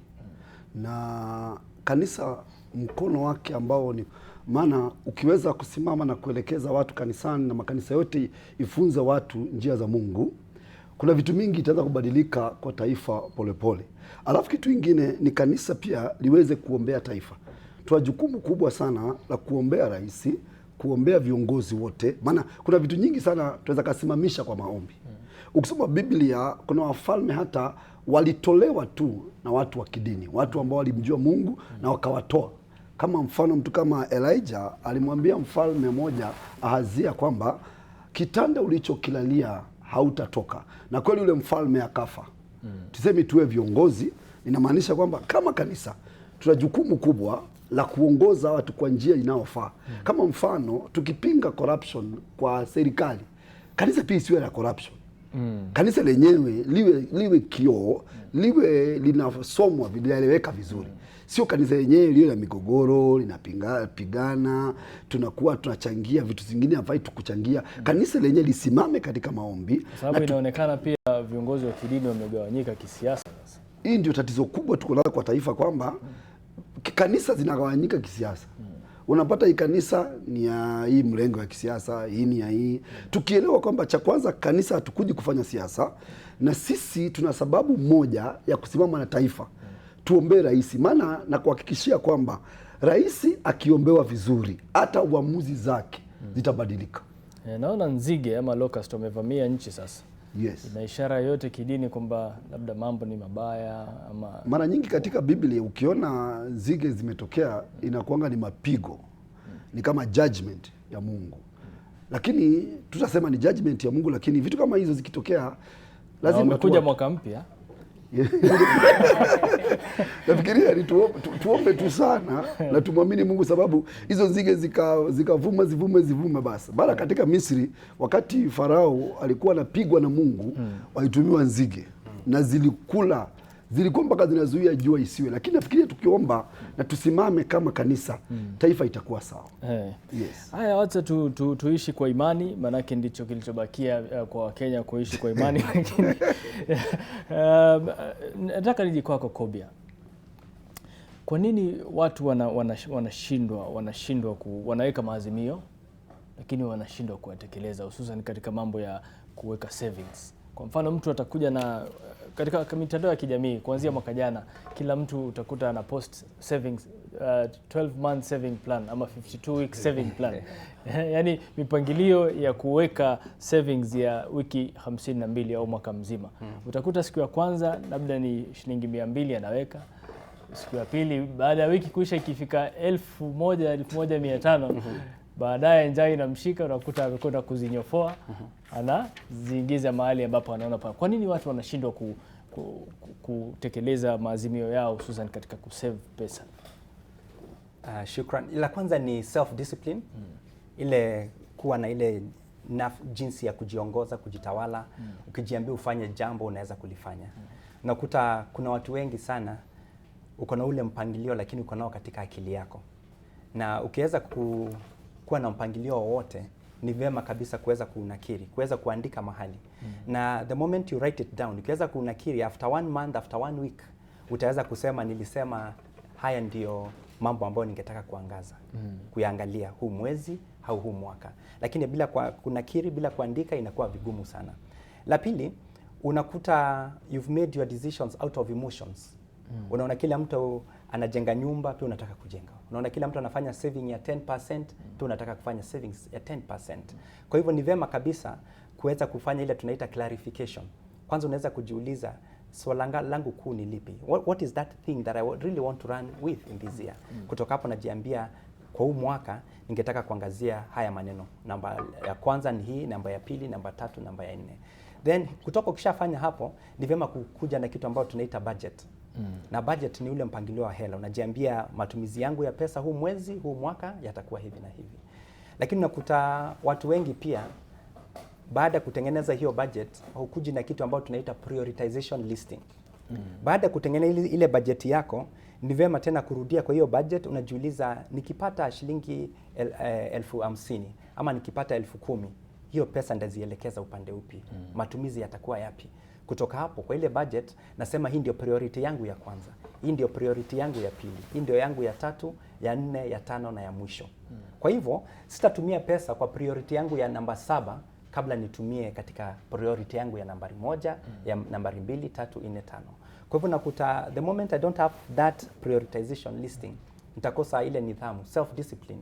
Mtu atakuja aniombe pesa, niweze kumwazima, atanirudishia kwa wiki moja, lakini nakuta kwa sababu sikuwa nimeangalia matumizi yangu na nikaweza kujua ni pesa ngapi ambayo nitakuwa nabaki nayo extra, unakuta naweza kupatiana hiyo pesa. Then baada ya hapo ni vyema kuwa na an ability to write, document every single day. Nikikuuliza mwezi wa Agosti umetumia pesa kiasi kipi kwa matumizi ya rununu, phone, yes, in terms of airtime, are you able to tell? Umetumia pesa ngapi in terms of transport, in terms of entertainment? Unakuta kuna watu wengi wametumia maybe 300,000, 400,000 in terms of entertainment. Lakini kwa sababu hukuwa na ule msingi wa kunakiri kila siku, keeping records every single day, ukiulizwa pesa zako zinaenda wapi, huwezi kusema. Kile Kobia pia unajua ukiandika kila siku pesa unazotumia, uone utajipa ugonjwa wa moyo kwa sababu ukiangalia hivi sio kwa mwaka mzima utaona umetumia mamilioni ya pesa. Unajua labda leo unatumia 100, 200. Ukitizama hivi umetumia labda milioni 5 ama 10 kwa mwaka. Na uone umezitumia. Uone kama utakuwa unajidepress, unajipa utajipatia depression. Hakuna depression na hata kitakuja kwa sababu unakuta you are the CEO of your life. Wewe ndio kiongozi wa maisha yako. Wewe ndio mkurugenzi mkuu. You are the MD of your life. Unatumia maneno makubwa, unajua. Wewe ndio CEO. Wengine wanasema kwamba unakuwa tajiri wa umaskini wako. Yes.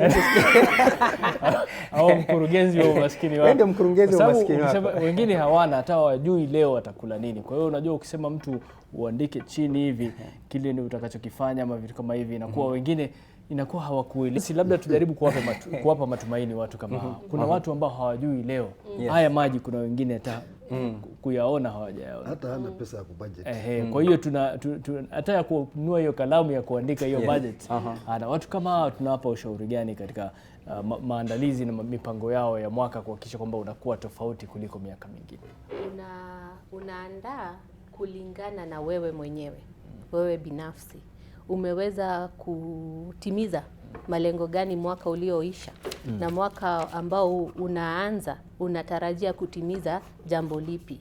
Kila goal that you set in lazima ijibu the what and the why. So the what is the goal, the why umeiset kwa sababu gani. Ukishajibu the what and the why, utaweza kuivunja kwa visehemu ndogo ndogo. Tuseme pengine unataka kupunguza uzani. So your goal is to lose weight. Why do you want to lose weight? Because you want to improve your health. What area of your health imekuwa na shida? Sawa. Utaweza kuimprove kwa njia gani? Kwa kufanya exercise. Utaamka leo useme nitaanza kukimbia. Pengine unaweza jipatia lengo to improve my health, naweza kwanza ongeza viwango vya maji ambayo ninakunywa kwa kila siku. Ninaweza anza kutembea kutoka hapa mpaka pale. Kisha once ukiweza kuachieve hiyo goal, then itakupa motisha ya kuachieve goal nyingine. So lazima uipunguze hadi kiwango chako. Na pia kulenga, setting your goal depends on you as a person. Uko hali gani kimaisha? Are you single? Are you married? Are you a child in school? Are you a business person? What is your role in the society? Ukishaelewa hivyo, set as your role in the society, as a single person, what are you hoping to achieve? Una save kusaidia wazazi, kusomesha wengine nyumbani, una save kujisomesha wewe mwenyewe, una save ili uweze kusafiri, ama una save kwa sababu gani? Umejibu the why. Ukishaelewa the why, inakuwa very easy to achieve.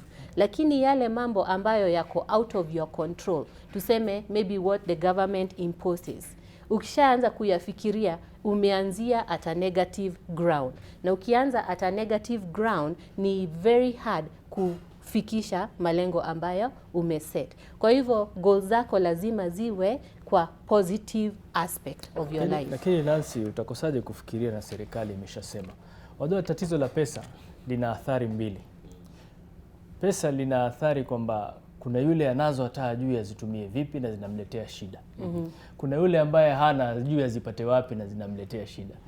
Pesa ndicho lakini tunaangazia sana mambo ya pesa, lakini the goals is all you round, si pesa peke yako. Ndio, lakini kinachoendesha kila kitu ni pesa, kwa sababu mtu ambaye hana kabisa ataanza kupanga vipi mambo yake? Hali yako ya kiafya iko vipi? Your social connection iko vipi? Waweza kuwa hauna pesa lakini una marafiki ambao wamekuamini. Wanakuambia filisika ndio ujue marafiki. Wengi wanakukimbia. Wewe tizama mtu akiwa na matatizo, unapata mmoja kati ya milioni ndio anajitokeza kukusaidia. Tena huyo labda pia alikuwa na dukuduku, akasema wacha tulijaribu. Unaona? Lakini nimekuelewa kwamba mtu ajipangilie kulingana na uwezo wake, ubora wake na mambo kama hayo. Ni mambo ambayo bila shaka yanasaidia kwa wale ambao wanafuatilia. Lakini pia tukiangalia mazingira tunayoishi kwa sasa, ni mazingira magumu. Unaona, ni mazingira magumu sana. Kwa hiyo kama sasa hivi kwa mfano tukisema hali ya kufanya biashara ilivyo kwa sasa. Huu ni mwaka mpya sana. Mtu anataka kuanzisha biashara, lakini kabla hajafikiria kuanzisha biashara, akitizama unafaa upitie ili kuanzisha biashara yenyewe, ule mtaji ama capital aliyokuwa nayo, labda ajipange vipi. Wewe kama mfanyabiashara umefanya biashara kwa kipindi kirefu, mtu kama huu badiliko na matumaini fulani, japokuwa kingine ni kibaya lakini ni kipya. Kweli kabisa. Kitu cha maana ni vile pastor amesema, sisi kama nchi ya Kenya, sisi ni mcha Mungu. Wewe Muislamu au wewe Mkristo, sisi tunaogopa, tunaniwacha Mungu. Na ukiangalia vile watu, sisi kama biashara, tukiamka asubuhi, vile ninasemanga, my appointment is with God. Mungu anijalie. Hiyo unajipatia imani ya kwamba nikitoka pale ama nikitoka kwangu kwa wachuzi ambao mimi pia nawasimamia, au wachuzi wadogo wadogo, sisi Kenya ni watu ambao we are very hard working. Sisi ni watu ambao tunafanya kazi na bidii sana, na serikali lazima iangalie mambo ya kama wachuzi pia wale wanauzanga huku, let's say the highway, inastahili. Na ukiwa pale chini unaweza anza biashara hata na 500. Na nimeshaiona watu wakifanya hivyo. Ukiangalia hata watu wale wanauza mahindi, unakuta mtu anauza mahindi unashindwa anajidumu kiaje na kuuza mahindi, lakini anauza mahindi.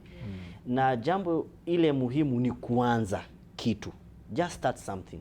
Kwa sababu kikaa pale kitako uombe, kama vile tumesema ndivyo utajua hauna marafiki. Hali umenifanyia kazi nikupatie shilingi 10, lakini ukienda pale nje ukiwa na hiyo imani useme mimi ninaanza kuuza mahindi, na tusiangalie kazi zile tunaanza nazo ama kiuduni. Unaangalia kazi kiuduni useme kama ni shusha. Usidharau kazi. Mimi nimewahi fanya kazi ya shushain hapa Nairobi. Na hiyo kazi ya shushain ilikuwa inanipatia 30,000 every month.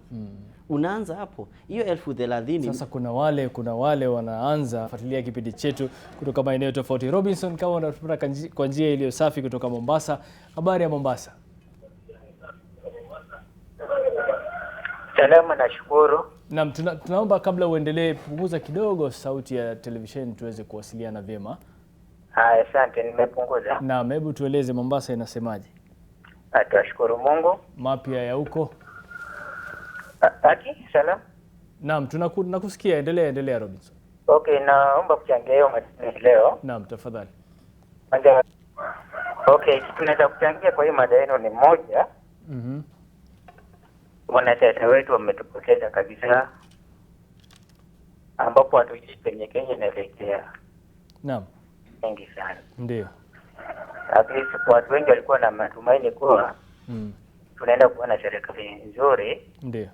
Yenye inaweza kusaidia kila mmoja wetu. Ndio.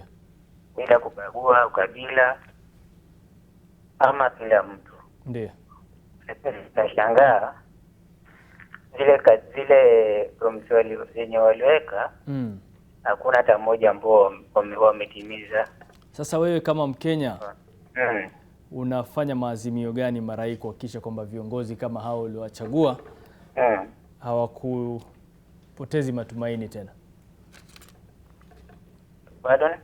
Nasema wewe kama Mkenya ambaye tayari umeona wale wa viongozi uliowachagua hawajakufanyia kazi, ni maazimio gani umeweka kuhakikisha kwamba hautarejelea makosa ambao unadai uliyafanya wakati wa kuchagua viongozi?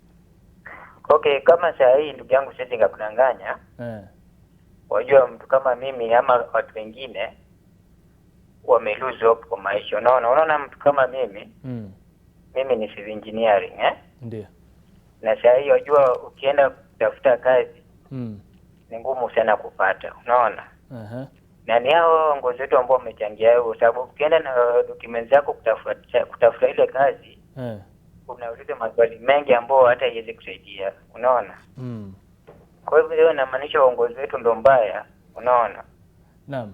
Ambapo naomba tu Wakenya wenzetu sasa hii tushikane ili 2022 ikifika at least tuchague ule mwongozi ambao anaweza kutujali sisi sote. Unaona? Naam, ndio Robinson. Tusichague tu mtu sababu tunachagua kiongozi. Kitu ya pili, naam, tuache ukabila. Sisi sote ni Wakenya. Ukiona mwenzako yuko na shida, msaidie. Unaona? Ndio. Ilifurahisha sana venye watu wote walijitokeza, venye ule mtoto ambaye alikoma pale Kanga high school mwenye kwa high school join. Ndio. Unaona venye Wakenya walijitokezea. Bila shaka. Ile inaonyesha kuwa at least tushasoma support. Asante sana Robinson, nimepata hoja zako, ni hoja nzito. Tutakuwa tunazijadili pia kidogo kumalizia. Sasa hivi tunaelekea maeneo ya Homa Bay. Alphonse, kama unanipata, habari ya Homa Bay? Yes, Homa Bay ni kuzuri sana. Hebu niambie kuna mapya gani ambayo umeazimia kufanya mwaka huu? Mwaka huu? Sasa mimi nataka nikuelezea kwamba mimi vile nakueleza hivi, mimi ni mlemavu kwanza, namba moja. Macho yangu haifanyi kazi vizuri but natumia goggles. Ndio. Na sasa kwa maisha ni kama hata naweza nikasema shida yangu nisikizwe kwanza hata kidogo tu. Zungumza tukusikie. Sasa mtu kama mimi haki niongee kwa mtu mwingine. Naongea tu kuhusu mkwangu ili mtu akisikia atasikia hii maneno yangu inaendeleaje. Haya Upesi. Sasa kama sasa hivi kama sisi vijana ndio hakuna kazi. Sisi wenyewe tukijitokelezea kupigia hawa viongozi kura. Unaweza hata tunapigania, unaona? Ndio. Unaweza pigania vita ile haitakusaidia. Unaona? Kama sisi wana Kenya. Mimi naomba kama kuna kisima hata Homa Bay hapa kaunti vijana wamejaa. Kuna ile huduma yenye wingi sana kwa kazi. Nakumbuka wewe ingelikuwa sasa hivi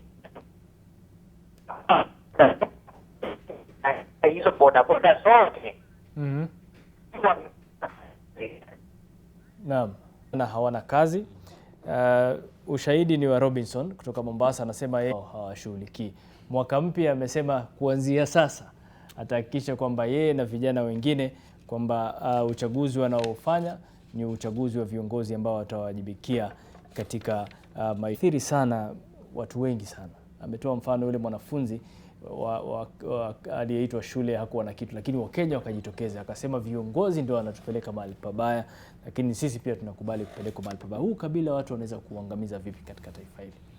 Nafikiria ndio tiweke. Maana kama si mimi hata hivi ningezaliwa tuseme Mombasa, sijui kama umezaliwa kutoka nini gani? Kabila gani? Kabila langu hata sikuliuliza, maana niliambiwa nimechanganya mambo mengi sana. Tuache basi. Tuseme sijui Kobia umetoka pande gani? Upande wa Meru. Ona mimi ningezaliwa tu Meru ama nikiwa mdogo nipelekwe Meru. Ningeongea tu Kimeru. Tutakuwa na ukabila. Na itachangia maendeleo makuu sana ya taifa. Na ndio kama kwa kanisa mimi naimiza watu sana. Ukabila ifai kuwa hata kanisani. Kwa sababu tukiangalia mtu kwa ukabila utanyanyasa mtu ambaye angefaa wakaribu biashara yako. Ikaisha kabisa. Juu umechukua mtu ndugu yako, akachukua kazini yako na mwingine akachukua watu mbali. So nafikiria kitu ya kwanza ni tuchukue mwanadamu fulani. Si juu ati hakuna mtu amezaliwa akiongea Kijaluo au Kikuyu. Ni kitu na learn kulingana na mzazi wako na mama yako. Tukijua hivyo tutashinda ukabila. Naam, sijui Kobe unasemaje kuhusiana na hili swala la ukabila na labda viongozi? Je, ni wakati ambapo labda Wakenya kwa sababu mara nyingi mtu atasema maazimio yangu ya mara hii sitaki kufanya makosa niliyofanya ama katika kipindi cha miaka 5 kwa mfano. Uchaguzi huu niliwachagua marais tafanya, lakini unapofika unakuta anafanya makosa yale ambayo aliyafanya. Ni kitu gani ambacho kinawatatiza hususan vijana kufanya makosa yale ambayo waliapa kutofanya katika labda tuseme uchaguzi unaokuja? Mmoja wa MDs wa Safaricom alikuwa amesema that Kenyans have got kuna ile methali ambayo inasema asiyefunzwa na mamaye hufunzwa na ulimwengu. Kwa hivyo napata ulimwengu ni mwalimu, na kama ulimwengu ni mwalimu, wewe na mimi ndio wanapaswa kuwa wanafunzi kila siku. Kwa hivyo kila siku nikiamka napaswa kujua mimi ni mwanafunzi katika shule ya ulimwengu. Na kabla nirejee kitandani ama usingizini jioni ama kwenda kupumzika, napaswa kujiuliza shule ya ulimwengu imenifunza nini siku ya leo. Na kesho pia nitaweza kujiuliza shule ya ulimwengu imeweza kunifunza nini. Kwa hivyo kama nitakuwa najiita mkutano kila siku, naweza kujadili na pia kuangalia yale masuala ambayo nimeweza kujifunza leo, yale ambayo nitafanya jambo lingine tofauti. Kipindi cha mwezi mmoja ukishapita, nitakuwa nimeshajipatia mawaidha 30 kama najipatia jambo moja la kubadilisha kila siku. Tutazame hiyo miaka yote kutoka tuanze wakati wa mambo ya demokrasia. Yale mambo yote ambayo tumekuwa yanakuwa yametuathiri kama taifa. Na nikishafika mwaka wa 2022 niweze unapata tunakuwa na hisia nyingi sana. A lot of emotions. Yes. Mtu anakuja hapa anatuambia atatujengea barabara, tunaimbiwa, tunafanywa yapi, tunanunuliwa chumvi, unapatiwa 50. Unakuta kwa sababu huyo mtu ameweza kupatia ule unga na kuwa na unga wa hiyo siku, huyo ndio mtu ambao unataka kuchagua. Na ni vema tuweze kujifunza yale ambayo yamekuwa yanatuathiri, na huo wakati ukifika tuweze kujiambia si swala la kabila. Kwa sababu kabila haisaidii mtu jambo lolote. Ndio. Na bila shaka tumeona hayo katika jinsi siasa zinavyoelekea kwa sasa. Kabila ni kauli zetu za mwisho kuhusiana na swala hili. Manake Sami, taifa lilikuwa na Vision 2030. Matarajio, dira ya mwaka 2030. Hayo matarajio naona mpaka sasa kidogo tuko nyuma ya vile tulikuwa ama tumepanga kuyafikia. Unaona kwamba yanaweza kutekelezwa kikamilifu? Na jambo ile ambayo we are very hard working. Sisi tunafanya kazi yetu na tunalipa ushuru na tunafanya mambo yote tunastahili kufanya kama wananchi. Lakini viongozi ambao wale tumepea, ile ningesema ni ya kwamba Mungu atupatie viongozi ambao wanastahili. Kwa sababu in each and every country uongozi ikiwa mbaya, everything else inaharibika. Ukiangalia tunasema tukisema mambo ya Singapore na Kenya, Malaysia. Ukienda Singapore utakuta is a city state. Saa zile sisi tulipewa uhuru, tulikuwa hata sisi tulikuwa afadhali kwa sababu kuna vitu mingi sana sisi tulikuwa tumejiandaa wako na vision. Kama hiyo vision 2030, kuna wale kamati ambayo ilikaa chini ikaona Kenya tunaweza kuwa na hizi steps ambazo 2030 ikifika tunastahili kuwa tumeshafika. Siasa sasa kama wanabiashara tunasema ya kwamba sisi kama wanabiashara tutachagua mtu ambaye number 1 akona background ya biashara, kwa sababu watu wengine wale hawaelewi. Asante Sami kwa sababu ya muda. Nancy, sekunde 30, kauli yako ya mwisho. Mimi nawashauri kila mtu ajiangalie na apange mipango yake kulingana na uwezo wake. Asante sana, umekamilisha yote. Ndio hayo kwa siku hii ya leo, kwa sababu muda haunasi, tutakamilishia hapo. Naona